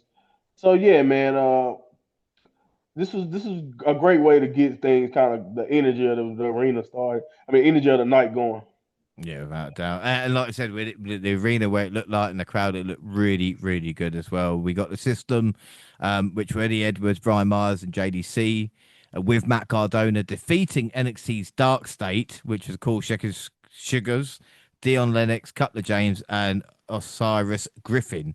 This did feel like a proper TNA versus NXT, and this was the first time Cadona and Mars teamed up in NXT. The system's color coordination was on point, but if Dark State can't even win in TNA, there's a bigger problem here, Monty. Do you know what I'm saying? Like, I love the system, but fuck me, Dark State. You know. Yeah, I mean, uh, I actually agree with your biggest takeaway. Of just like it goes back to what I was saying. That's the only reason why I wanted them associated with Trick, just so they can have some type of backing, even if they still lost a lot or whatever. You still would at least know more about them other than just we cut the lights off and we look like we're here to tear shit up and whatever you want to say about them. But yeah, I mean this is fine. I don't think the match itself was bad. It had so many people involved that at times it was like, what the hell? But it was cool. I didn't have a problem with it. But yeah, you're 100% right about at least their standing because again, you got to remember. I don't know if you remember, James, but I remember when they first hit the lights and they showed up. Mm-hmm. People was comparing them to the Shield, and I told Yeah. y'all to stop. I said, "Shut Some up!" fucking idiot said it before, building them up as well. Like they really right, did. So, I don't know. I right, don't yeah, know. exactly. So yeah. Yeah, apparently that guy doesn't know anything anyway. We got Indy Hartwell beating Tessa Blanchard in one of the My worst matches God. ever. This actually turned me off women's wrestling, Monty. It's really weird. I didn't think it would. Oh my I'm right God. off it now. Jesus Christ. One week after one of the greatest weekends Whoa, of yeah. women's wrestling, then you have this. It's just like, Oh. It, why? it, nothing good. She's a racist chance continue. Come on, guys. Chris Benoit did worse. I actually wrote that. Well, obviously, when I was doing Slammiversary. So, anyway, NXT Women's Champion JC Jane defeated TNA Knockouts World Champion Masa Slamovich in a title versus title match. I mean, I have no words. WWE win again. The clash between W Talent and TNA in ring, I think, really showed here. We saw it a little bit with Dark State in the system. It might not be massive changes, but there is a little bit that just didn't click. But JC Jane is a double champion and a history maker. And Monty, like you said, I mean, go against JC Jane at your peril. She has proved everybody wrong. And if anybody doesn't realize how important this is huge. When you talk about the history of the Knockouts division with the NXT women's title now as well. I mean, think about that, man. Like her name is etched to like the Gail Kims, the Awesome Kongs, and I that's the know. reason why. That's the reason why when I saw so many, I've seen a lot of impact, a lot of people who just they hated this, and I get it. I'm not necessarily opposed to the thought process of why, but like I'm trying to look at it from a guy who's not like who watching a diehard Impact. So I'm looking at it like, oh, okay. So that means after this, Impact is gonna have to do something to kind of fight this situation. And then I also thought the night of while I was watching, oh, so Trick gotta lose, right? We'll get to that. But anyway, but yeah, but yeah, man, Jason Jane at the end of the day, like I mentioned in that message we talked about, like she's a history maker. She's done at the end of the day, she's done something that even some of the greats in women's wrestling, whether you're Mercedes, Tony Storm, whatever you want to say, Mm-hmm. they can never say that they held two of the most important and two of the best women's championship lineages on their shoulders at the same time. And that is JC Jane, whether you like it or not. That's what they've done, Crazy. and it's insane, man. I couldn't fathom it. The reason why I didn't put her in the match is the reason why I predicted against her at the bash. Like all of that is because I just couldn't fathom it. But that is the reality that we're in, and like you said, the match itself, I'm with you. I think it's kind of weird when you think about it where we are. Like as much as people want to look at Impact as so much lore in WWE, but if there's one thing that the knockouts have always kind of had is a certain standard. Not necessarily everybody who's ever wrestled for them, but you know they have like at the top. Masha Slamovich represents one of the best in the world, and you can kind of see in a little bit of the clunkiness that baby Jason Jane is not quite there when it comes to certain elements of the in ring work.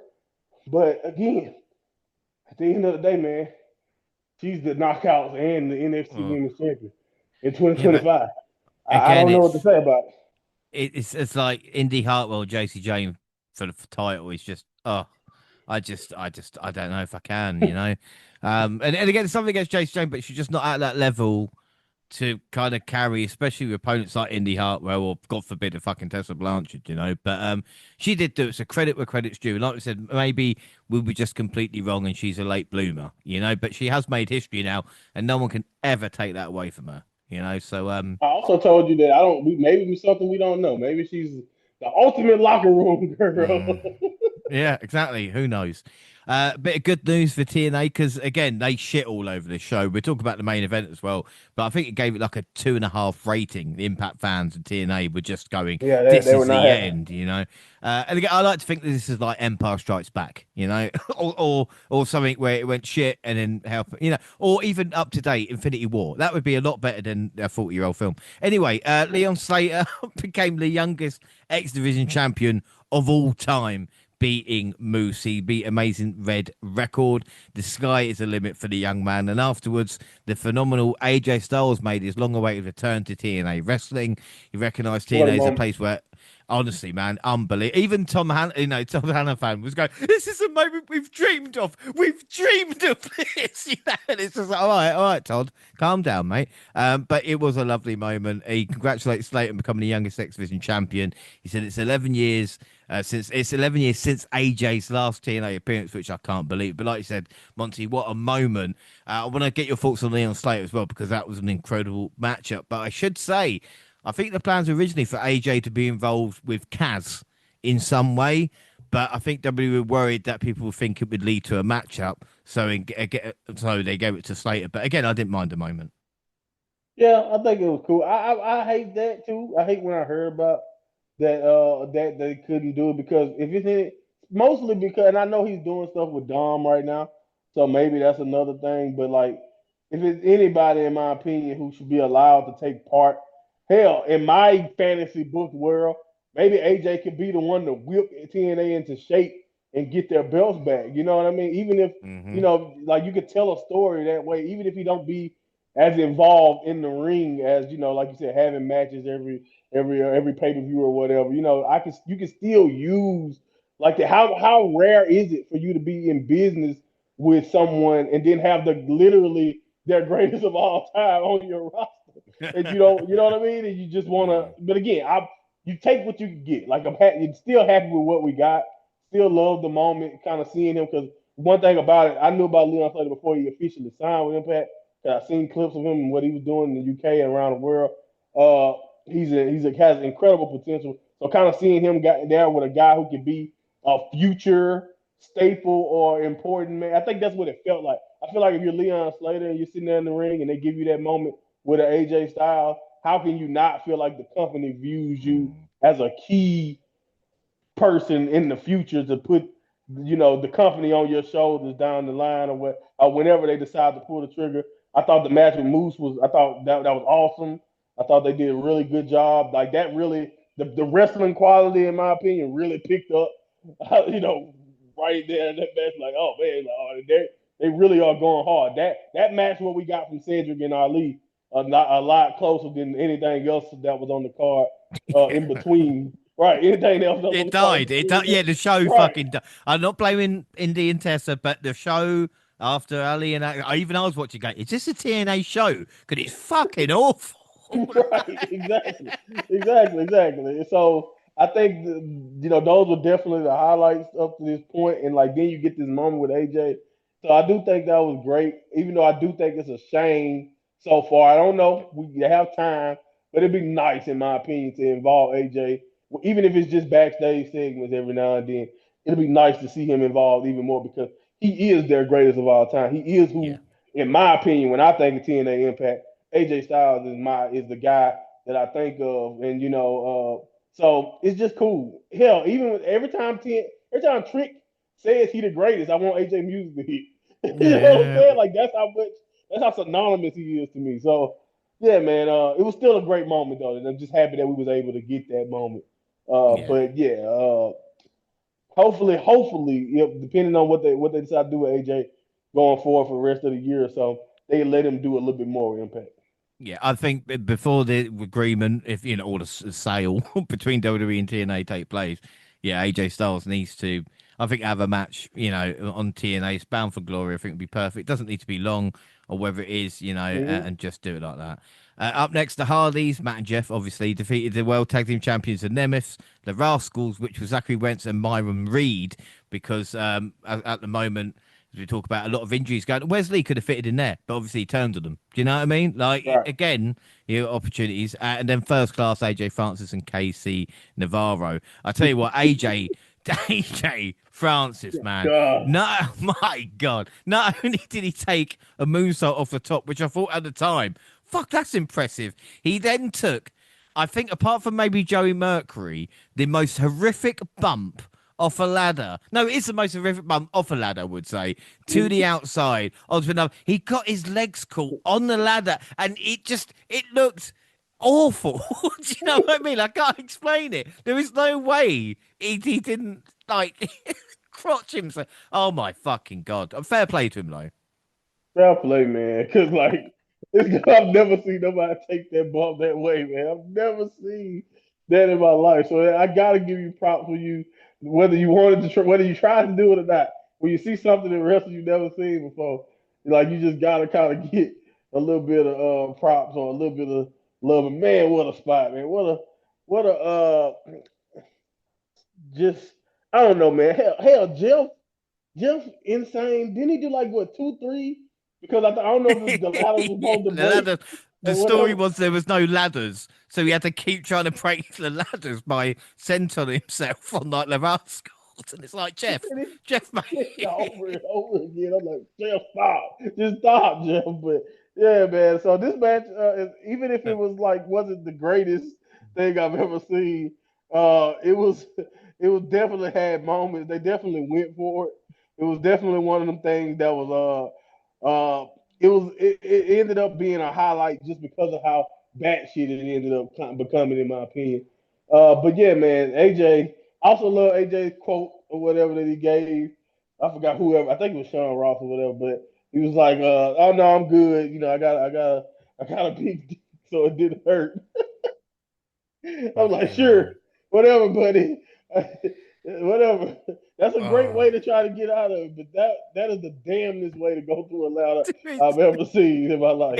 yeah, So but again, we've seen it with like talk about Bubba Ray, on the TLC, but they jump off and then but the way he jumped and it just went straight down was just yeah, like you have to watch it to believe it because yeah, you've never seen anything like it. seek the match out just for the AJ spot Yeah. almost. In my opinion. For that and watching Jeff almost kill himself Oh for my three God. swan times or 4 in a row off a ladder. But yeah, this was it was something. I will say that. But congratulations to the Hardys back on top of the mountain.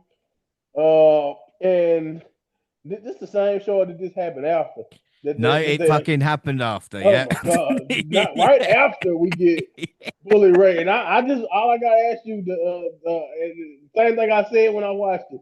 I bet Devon is at home, pissed. Like, what the hell is going on? It's just Bobby Fish all over again. What you Devon's mean? at home looking at TV going, what the fuck is Bully Ray doing now? I'm not ready for Bound for Glory. But and the fans asked where Devon was. But yeah, Bully Ray challenged the Hardys to a tag match at Bound for Glory. So, Monty, in 2025, we're going to get the Dudleys versus the Hardys, and we're going to get Edge and Christian as a team back together again, It eh? seems most The, likely, yeah. the teenage me is popping inside. Oh my goodness. Oh, wow. I just love everything I've seen about it. Like they're like, oh man, after Bound for God, go and get the ice tub, icy hot, get all of Oh, that God. ready. Because this is I not honestly don't know. 98, but hey, this is gonna. We'll see. I know, We'll I see how it know. goes. It's going to be an interesting build to Bound for Glory. TNA World Champion Trick Williams took on Mike Santana and Joe Hendry for the TNA World Championship. It appeared that Trick was injured on the outside, and Santana hit 2 spin the blocks on Hendry, which is his finisher, Mm-hmm. looking to get the win. But Trick recovered out of nowhere, tossing Santana out and stealing the pin for free. And it looks like Joe won't get a pay-per-view rematch, but apart from maybe Tessa match, they all deserve to be on the crowd. But again, the main event was interesting because we spoke about this, and I was like, "There's too much." as we talked about Trick, there's too much in him at the moment. Do you know what I mean? There's too much Hmm. gas in the tank. Like I think we can go, especially for Bound for Glory, because again, it's clicking. And I've talked about, oh well, TNA and NXT talent didn't work. Trick has become TNA. He is Trick and A. Like he's part of the crew now. He fits, right? Yeah. He fits, like, and like I don't know if it's just because of where he's at in his journey and like as a wrestler. Like I said, Trick reminds me so much of just those wrestlers that brings it when you give them the right guys. Like, and that's what I'm saying. If you can give him the guys, like I mentioned, we talk about it all the time. When Trick Williams was a babyface NXT champion, they made sure to give him the shittiest list of guys you could, and that reign ended up pretty shitty. But so far in Impact with his character work and everything he's been doing, and you have baby faces you can believe in. That's one thing I will say that a lot of got people I did see disappointed in this. They just was hurt for Santana because they thought it was a perfect time to crown him. He was in front of a lot of people who had love for him.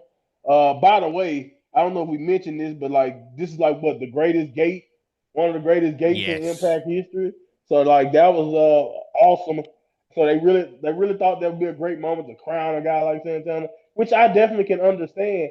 And then even the way Trick won was kind of a spit in the face to some of those people who may have wanted that outcome. But to me, like you mentioned, James, man, everything that we've been seeing every week, whether it's on TNA, whether it's on NXT, Trick Williams has been doing a bang up job, an excellent job. Hell, he's been, in my opinion, when you just think about relevance and everything he's doing for the like what he feels like as far as visibility as Impact World Champion, he is taking it to another level. And I think this experience, when it is time, like I said, when after this run, I think honestly, Trick might be on the way up. It might be, it might be done for his run in NXT, and it might be time for the main roster. And I think this experience probably will be the most valuable. But besides the work with Dragunov, in my opinion, that seemed to get him to this Mm. point of world title level. The stuff in Impact could be some of the most important pre-main roster work in his young career because that's how well, in my opinion, I think he's doing in this role. And like I said, just as a world champion. And I think despite some people may not being happy with WWE people being on top of Impact, and I understand the sentiments completely. I just feel like Trick Williams being on top, in my opinion, has been beneficial, and it's been beneficial for him. And I don't necessarily think it's been a horrible spot for Impact. But that's just Mm. my opinion. You watch Impact more than me, so I No, like. no, no. I Okay. like we talk about with Impact, it's brought more eyes to the product. It's the thing now. Where it's you got the hardcore TNA fans that aren't happy with involvement with NXT, but then you look at what I hate they call it, but the metrics. They mentioned it on Yeah. Impact. When you think they've doubled the amount of subscribers they've got on TNA Plus, doubled. You know what I mean? They're doubled the amount of people watching Impact now. There was like Hmm. 50,000 people. Now there's like 100,000. That's on Access TV where not a lot of people watch it. They're putting the Hmm. stuff on YouTube. They're getting them all clips and everything like this. And again, I would just say to TNA fans, this is, like I said, this is Infinity War. You're not always going to get your way. Sometimes Thanos does click, and it's going to end with TNA on top or the championships back. Will it go the way everybody thinks? Will a TNA guy become an XT champion? I hope so. Do you know what I mean? And stuff like that. But again, if this is the start of a relationship over, I think it was a 3-year deal they were talking about. So again, just let's let it develop and see how it goes because I think everybody is improving at this moment in time. And also another thing, I think it's a great time to be a wrestling fan. When you talk Hmm. about Evolution was fantastic with one of the greatest women's matches ever. All In was arguably AEW's brightest moment. And now Yeah. TNA have over 7,000 people watching them, which was the highest attended show in North American history for them. This is the closest that we have come to what everybody thinks was that golden era. Talk about Monday Night Right. Wars with WWE, WCW, and ECW. And this is the closest that we've come. You know what I mean, Monty? Like AEW with 30K, TNA with their attendances. And again, TNA is NXT light, but it's working as a business. And again, this is what Hmm. it is. It's a wrestling business. And I hate the shit Triple H does, but you can't argue with that with TNA. So I'll just say, like, come on, it's drawing more eyes to the product and everything like that. And we've got Trick. At least that's working. Right. I agree 100%, man. I think at the end of the day, because I think too, and I think that's kind of like I understand the sentiments and like you gotta understand after Trick won like that night, I saw people telling me that I can already see the merger championship match or whatever, the basically saying Impact's belts are gonna disappear, and I'm just like I get the doom and gloom with WWE's history of assuming that, but in my opinion, if they wanted to usurp Impact because TK owns Impact, they could have already did that. They could have already, you know what I mean, just Yeah. swallowed them up and took their library and all of that if they wanted to. They didn't. They like this is obviously a different deal than that. And like you said, it just has potential. I think storyline potential when it comes to NXT versus Impact and what it can become. Yes, I'm just like you. I would love to see, maybe a Slamovich or a woman winning the NXT Women's Championship, or if not Slamovich or whatever you want to say. Like you say, Oba, I don't know exactly who that could be because Oba at this point is just out of this world. But the impact, like it could you dethrone that? Hell, we talked about the tag belts. I see a perfect opportunity there with Hank and Tank pretty much being the only great representation. Like I would love to see us that be the next step. Is Impact starting to be like, okay, we're gonna take it to them the same way that they kind of brought it here. So I think that we got so many ways that we can go. And like you said, I think at the end of the day, as somebody who stopped watching Impact consistently, mostly because, like you said, they went to Access. I don't necessarily have that, but like now I'm just like you mentioned. Now I'm subscribed. I'm on YouTube. I'm checking out everything that I can check out, and I made sure to watch Slammiversary, and like I'm probably gonna check out whatever they have going on next, and like that's something the interest, like you mentioned, the conversation is just some Impact was missing for a long time. No matter how good the wrestling was, a few years back or whatever, it didn't matter. Some of these great talents that we see on AEW or in WWE, like Speedball Mike Bailey and all that, a lot of some of their best work, it didn't even really Yep. get eyeballs. But now those guys are on AEW and other places, and people say, "Wow, this guy is great. I wonder where he come from." Then you find out Yeah. he was in Impact the last 3 4 years or He whatever. was So TNA champion for a year. Yeah, exactly. Yeah. exactly. No. So like, I love that Impact is finally back and getting that limelight. And like you mentioned, James, we have potential not only to be in that golden era with the three American promotions, but we also still have the outside of America promotion. Like we are literally now in probably the greatest period. I know people don't know it because you're living in it, but when we look back, and we probably gonna be like, dang, the 2020s, the early 2020s, or the whole decade or whatever, man, that was the greatest era of wrestling in general because we just got so much at our fingertips. And I don't think some fans realize just how good we have it in a lot of ways. Yeah, no, I think without a doubt. But then again, like I said, it's saying about perspective as well. This is why it's good having the updates because now, we've stored this little time capsule that we can look back and review in a few Right. years' time. We've got final NXT, which is July 22nd. We're in Houston, Texas, and hometown hero Booker T gave the show a special introduction, which included messing up Blake Monroe's name. He announced the 8-person mixed tag match for heading to the announce table, which was NXT Tag Champs Hank and Tank teaming with Soul, Ruka, and Zarya, taking on Sean Spears, Nick Vance, Izzy Dame, and Tatum Paxley. Crowd chanted, "This is awesome," following a night sequence involving all four. But the biggest pop came when Zarya hit a slam on Spears. Dark State made an appearance. It was enough of a distraction for Paxley to pin Zarya for the win. Um, Again, I love Booker, so I'm not going to slander him. It wasn't a bad way to start, but again, didn't start. NXT didn't start on the best foot, did it? Really, as we'd see you the rest of the night. Yeah, I mean, like you said, it wasn't really the greatest start, but I don't think I think it was fine. I thought this was actually a fun little opening. I saw somebody point out that if you think the culling is bad already, you truly not giving them a chance. And I'm just like, it's not that I think they're bad. I just don't care.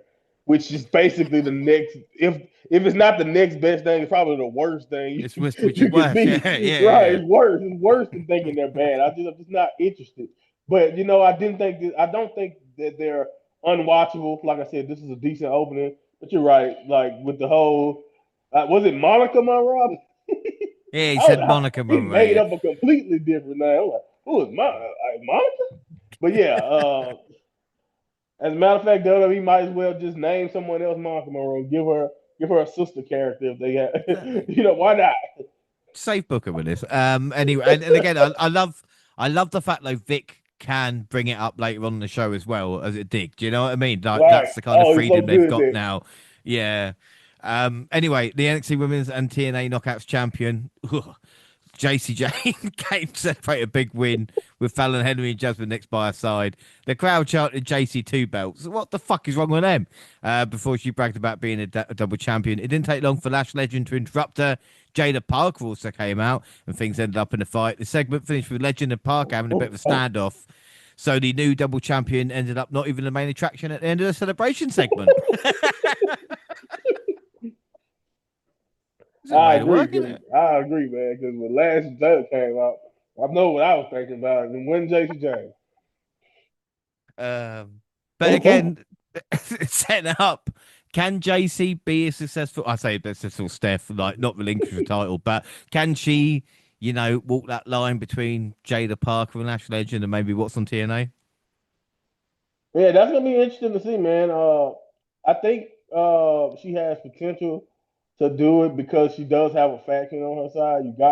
You cannot understate the impact that having two people behind you in this situation can be. But like I mentioned before, in the way WWE seems to love booking groups, how long is that relationship with those with Jasmine Nixon with uh, Fallon? How long is that going to be stable?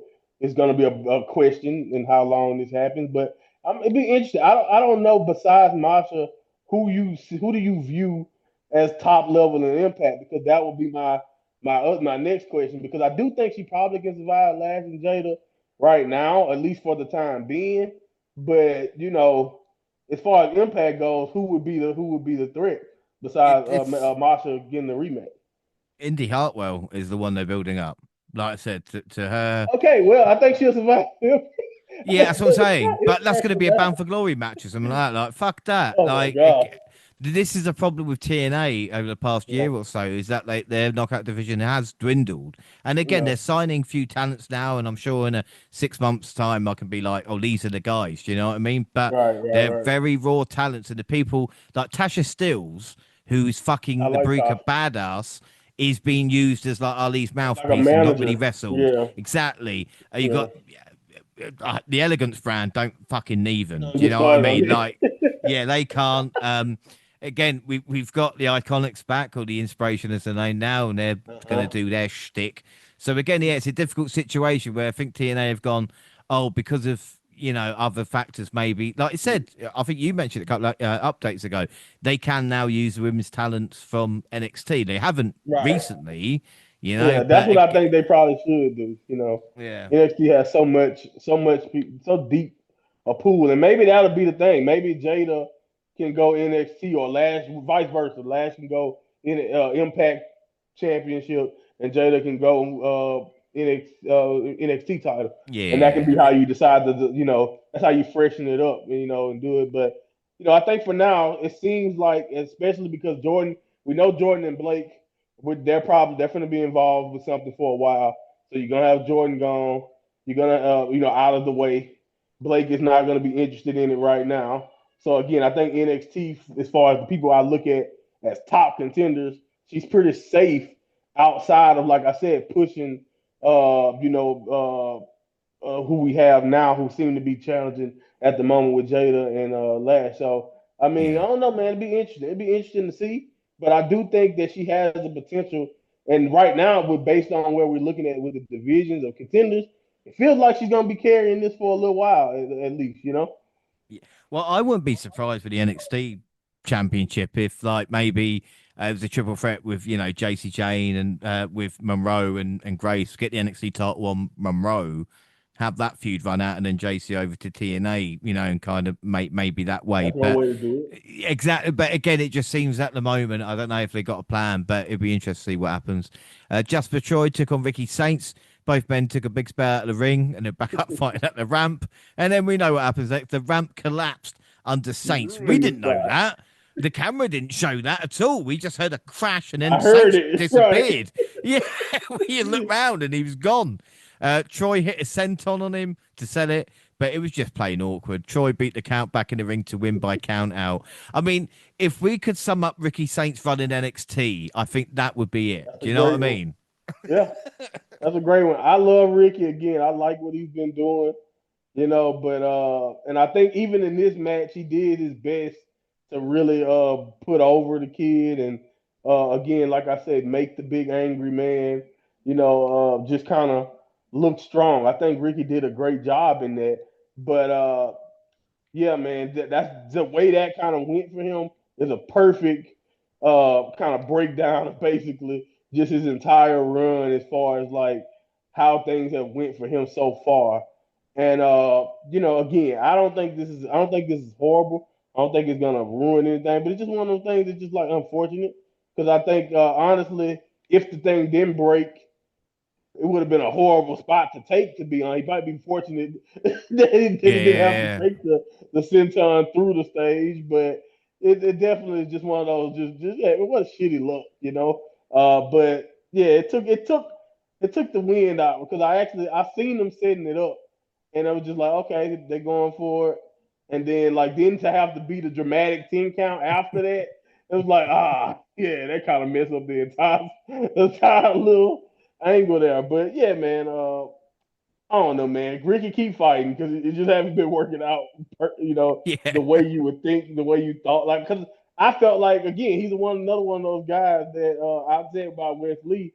I thought Ricky too was somebody who could be fast tracked into that main event slot with his charisma and with what we know he could do. And just like you mentioned, man, so far it's one of those situations where it just hasn't went the way you would expect. Yeah. A bit of a shame, really. We got a nice Aussie tribute from NXT as well. And then we got Trick Williams coming to the ring for a segment with The Undertaker before the Dead Man showed up. Trick bagged about retaining his TNA championship. The Phenom arrived to fans chanting his name, for he said Williams was a dead man walking. He said he had everything except his respect. He tried to give the TNA champion some advice to fix his attitude. He says, "You're too light in the ass to mess with an OG."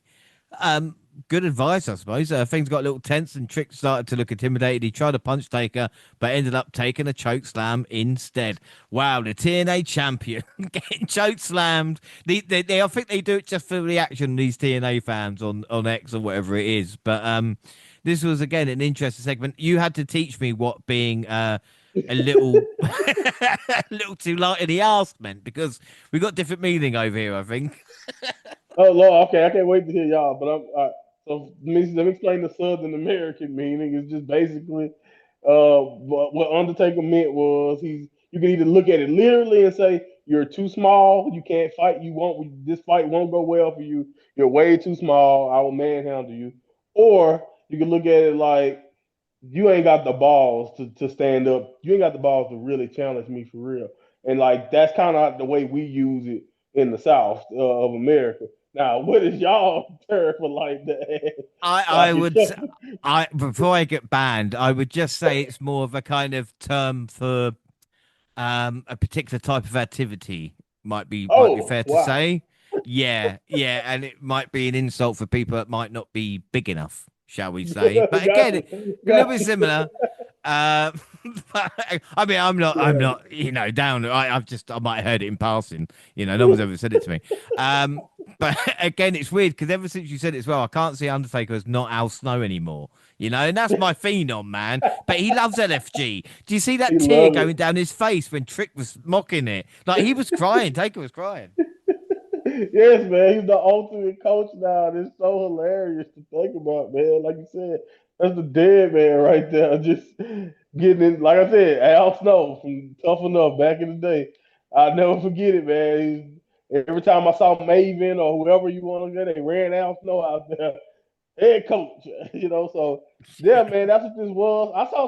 I don't know about you. I'm glad you mentioned that impact thing because I did see some people not too happy about that, but I also just saw people genuinely saying, "What was this for?" And they felt like Trick got buried, and I got a kick out of this segment. As much as I understand what people are saying that you want Trick to come out strong or you don't need to do this. I I guess that since I've watched WWE for so long, to me, and maybe it's just me, the symbolism is still there that the fact that Trick is working, but they did the same thing with Braun Breaker, if you remember, in NXT. The fact that you get a spot down in NXT one on one, and then he did it like he had a night like what good 10 minutes just straight up promo against the Undertaker, interrupted him and all of that. Like that just showed me where they view Trick. Like again, maybe that's just my point of view. I'm not trying to say you have to look at it as I get it. As TNA champion, just watching some old man lay him out. You know what I'm saying? I understand exactly what you're saying.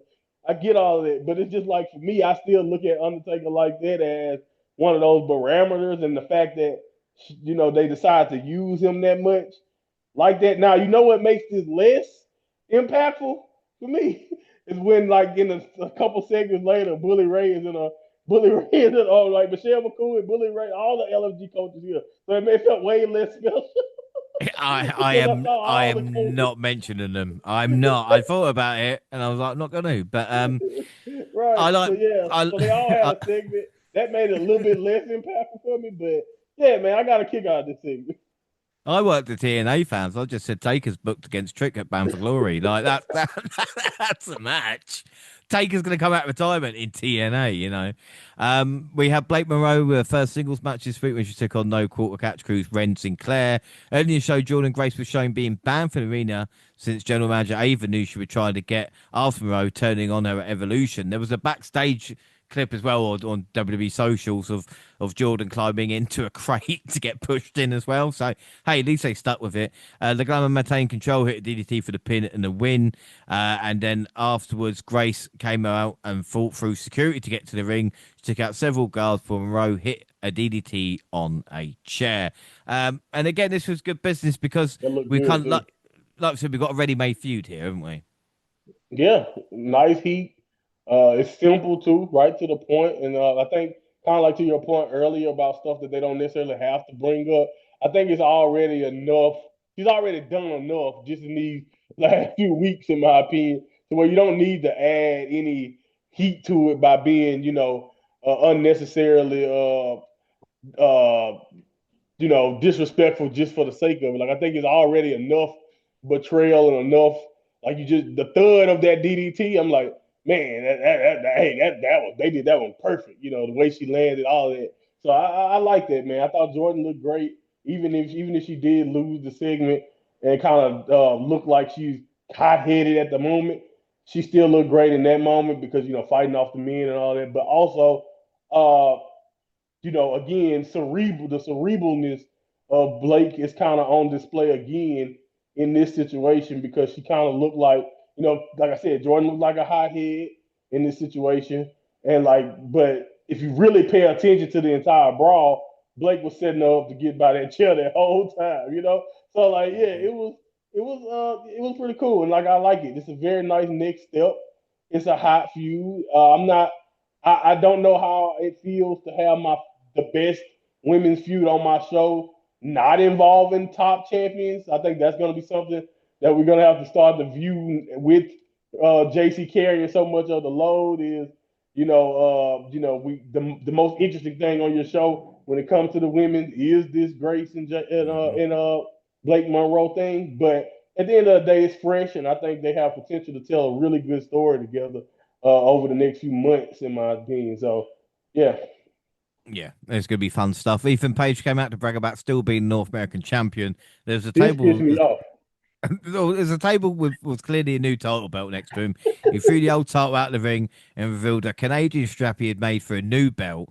Santino Morella came out to a nice prop to confront all ego. He Very says nice Page pop. does not speak for Canadians, even though he's Italian. Santana ended up pulling out the Cobra, made Page retreat, and we are getting Santino taken off Page next week. It's 2025. It's great. And not only are we getting Santino, Monty, but isn't it great? Xenophobia is still over in 2025. Do you know what I mean? Like, they hate people from other places. It's just like, You know, I don't know. like, hey man, hey, like if it's one thing about this business that we love, you know, I don't know how long. I think at this point I think we've been saying it for at least a decade that the whole country angles is like, hey, can we stop that, please? I mean, it's a little distasteful, right? Like, no, that shit still works, and it works. It works beautifully. Especially in Florida. Uh, Oh, fucking but hell. what I will say is that I, I don't know, man. I was a geography guy, and I'm just like, did everybody fail geography? I mean, look at the old belt. Canada's right. Mm. Like, come on, man. It's a North American title. But it's fine. It's fine. I get it. I get why. I'm not mad at Ethan. I get why he did it. He's supposed to be an a-hole. Whatever. But yeah, man. Like you said, it's hey, if it's not the UK, it's Canada. Because I remember the un-Americans basically blended the UK and Canada together. It worked. Damn It right. worked back Commonwealth. then. Right, exactly. So it worked back then. So there's only one of these things didn't work, and I think that was like the League of Nations or whatever. And it might, as a matter of fact, if I go back to the film, I'm sure they got heel reaction. So again, it's so outdated, but I can't argue with the fact of whether or not they get the results they're looking for. It's outdated, but they get the results they're looking for. But Page doesn't need the gimmick, and this He is the does not frustrating need it. thing. He Doesn't got need the it. He's heat like, by itself. Yeah, oh I my agree. God, he's so good. And the good thing about Ethan Page, and I don't think I've waxed lyrical about him, I know you did, which is a great thing as well, is like you said, I know the match with Santino is going to be fun. Do you know what I mean? It's Mm-hmm. weird that it's going to work. Like Page, he's really impressed me. Like talk about even from Wells Collide and the styles and Mm-hmm. everything that he's doing. He's just a really, really good heel. And like you said, the Canadian thing is just going to drive, the Besides USA Trick, chance and all that lot. besides Trick, Yeah. nobody is better. Nobody's more ready, in my opinion, for the next level. Yeah, he really Besides has maybe taken. Trick. And like you said, the important thing is to come to NXT not as a stepping stone, but to kind of just he's become a part of it now. Do you know what I mean? Like I Right. think even in a few years' time, we'll be speaking of Ethan Page on a level of like we talk about other guys. Um, Agreed. anyway, yeah, you know what I mean. Exactly, Bobby Roode and people like that. We got Trick and Oba. They had a face off as Favorite JC segment of the Jane. night, by the way. Oh God, I don't want to say it got me aroused, but my God, like, and I love it because the way Oba was looking at Trick of like a hungry dog. Do you know what I mean? Of Oh my like, god. yeah, I'll take that. And then JC walking by was like, yo, you've just confirmed. Why else would JC walk by with the two titles? Do you know what I mean? Right. And I'm like, It I'm was not so going. great. It was so great because you got so Trick went from like frazzled, like because he was still reeling from the Undertaker, so his face was perfect, and then he locked eyes with Oba, and then they get interrupted, and it's like when JC walked by, Oba looks dead at his championship, Yeah, and it's like, yeah, yeah. oh my god, that's I so know. perfect. They didn't say a word. That's why it was my favorite Oh, segment. Didn't say a word, but kind of told us everything we needed to know. That we might need to watch out for a big one of the biggest matches that they can make right now in NXT is which is another tricky over match, but this time maybe for everything. Like I don't know if they're gonna do it, mm. but I love the tease. Well, that's like I said. Apart from Javon, that is the biggest match they can do. And I'll tell you what, Right, TNA fans and TNA talent will be cheering for Trick in that one as well, which would be hilarious because again, it's not his talent. But again, right. if Oben was to win the TNA title, I don't think anybody, no cunt in that company is beating him. Maybe the Undertaker. Do you know what I mean? I can't see anybody else. Exactly. Like Uh, that's what I'm saying. What would that mean? Like if you could get oh, over with both belts, oh. you think they having a hard time getting it off Trick. Oh my god! I mean, exactly. Like Obafemi is champion. Oh my word! And the main event saw our champion Obafemi defend his NXT championship against Yoshiki Inamura and Josh Briggs. Briggs was sent out of the ring right away, but came back and tried to work with Inamura to take out the champion together. This fucking confused me because again, it's like, are you friends or are you not? What's going on here? They had some Yeah. miscommunication, but still managed to hit a few double team moves. Femi was able to get the win and retain his title. The thing I like about Oba is like it is like Godzilla or Kong. Do you know what I mean? Like showing up towards the end and just being like, no, my time now. Right, let me just fuck you up. Wipe out Um, everybody. oh my Jesus Christ. And you know, got the victory there. And then as soon as Briggs ran into Inamura running boot, the camera angle wasn't that great anyway, because it's like, was that an accident? Like, what's going on here? And can someone please tell Briggs that that skull is still on his fucking shoulder? You know, but again, Monty, I think we talked about the serious thing was the Oba trick thing beforehand, but Oba again just showing he is dominant. There is no one. You know, it doesn't matter where you're from. LFG, fucking Evolve, TNA, whatever it is. Oba is the man. Do you know how dominant you have to be for a majority or it feeling like a chunk of your title matches have been triple threat? Hmm. And you still you like undefeated in that scenario? Like that is insanely dominant because everybody makes the point to what they always say in every triple threat. Oh, the champion is disadvantaged, you know what I mean? And that doesn't apply at all for Oba. And it doesn't matter if it's one on one, doesn't matter the situation. Obafemi is always the favorite, always the advantage. And he's unbelievable, man. And I think this was a really good match. This was more what I wanted from him and Inamura one-on-one match. But the worst parts of it was like what you mentioned earlier about like kind of being confused because I was when I was watching, I was like, I thought Briggs already did the turn. Yeah. So then what they did after the match was even more like because he, like you said, the angle wasn't great. He yelled something that didn't really get picked up on camera at Inamura too. So I don't know. So I'm assuming it's over now and they can finally move on and feud or whatever they're going to do. But yeah, man, I think that was like my major takeaway from it was that Oba's still dominant. This was a fun way to do it, and I don't know, man. Like I said, I still think Javon is a great candidate if you want to do that one-on-one moment. But like I said, even the slight tease of having Obafemi versus Trick Williams because of where they place. Like I mentioned, I've mentioned it multiple times. Sean viewed them as 1A and 1B. Well, to Hmm. have them viewed in that like, highlight, you can see it kind of reflected in the booking. And like again, I think the potential is there for a huge match if they decide to go that route. But Yeah. if not, I do think that I do believe that what they're doing here, like I said, the next logical step after this, after a great match like this, has to be a Javon Evans getting that one-on-one match and getting another chance. Now, the thing is, like I said, everything we just said about Oba still applies.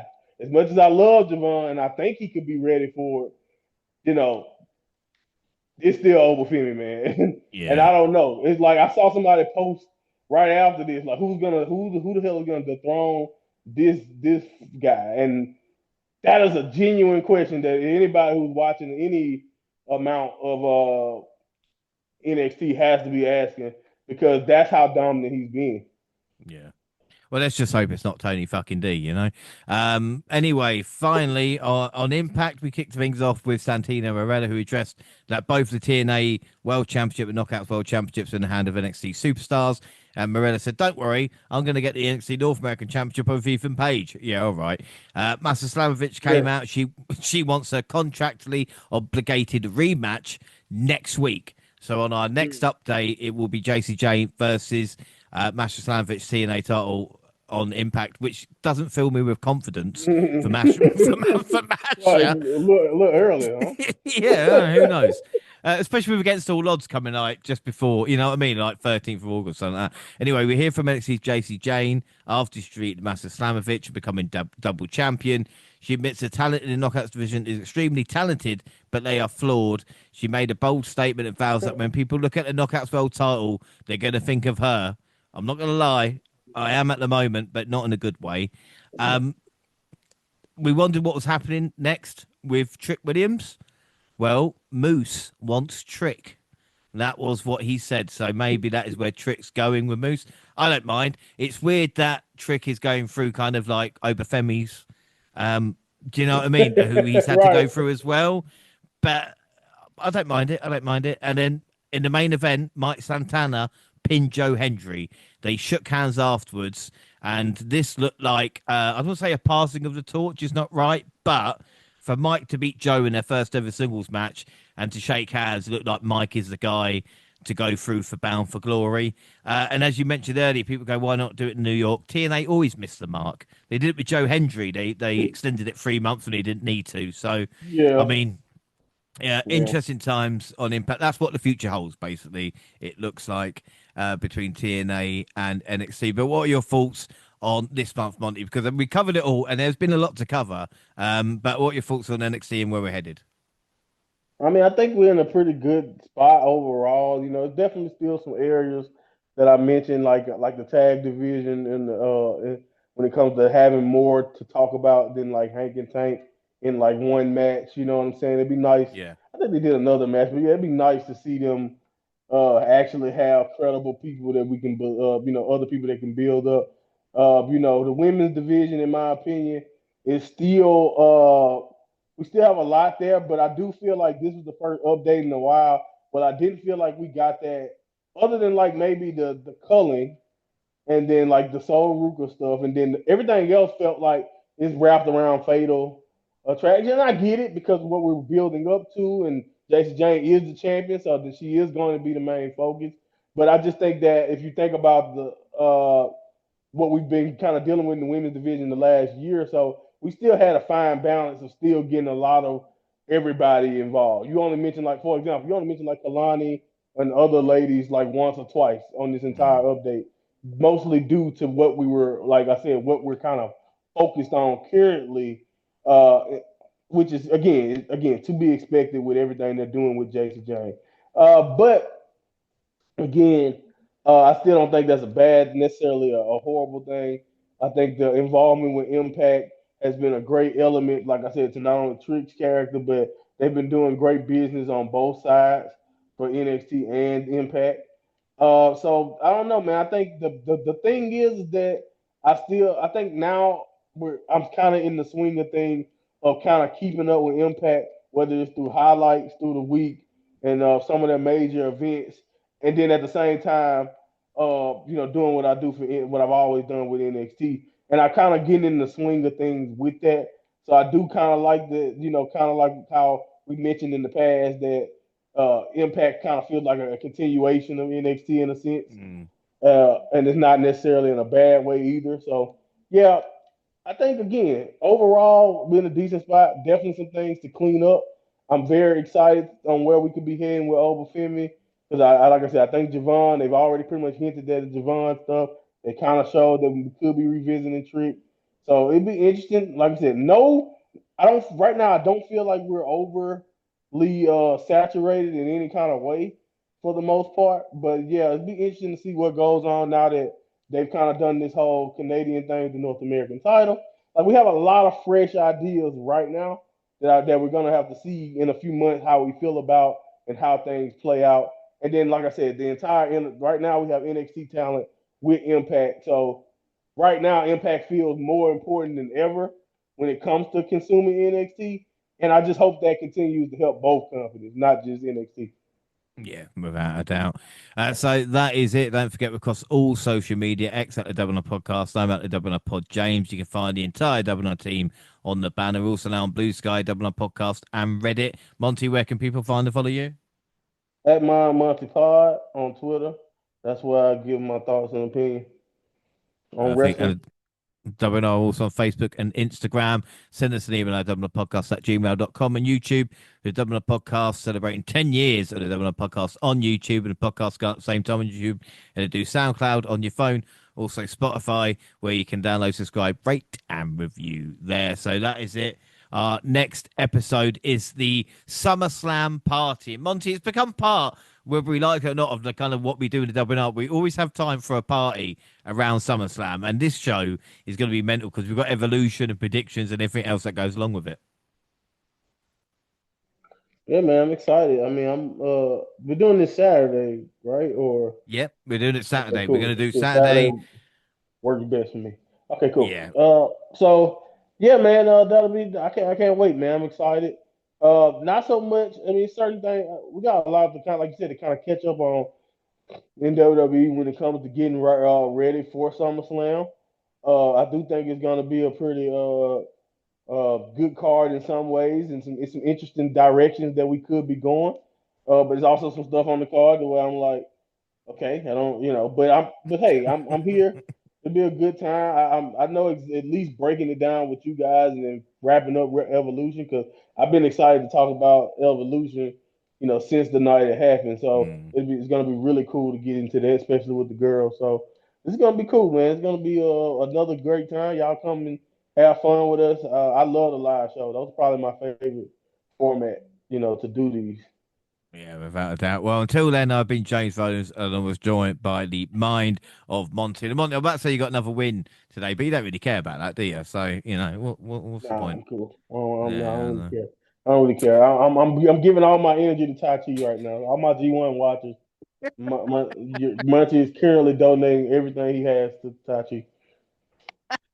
Well, that is it. Thanks for listening, everybody, and bye.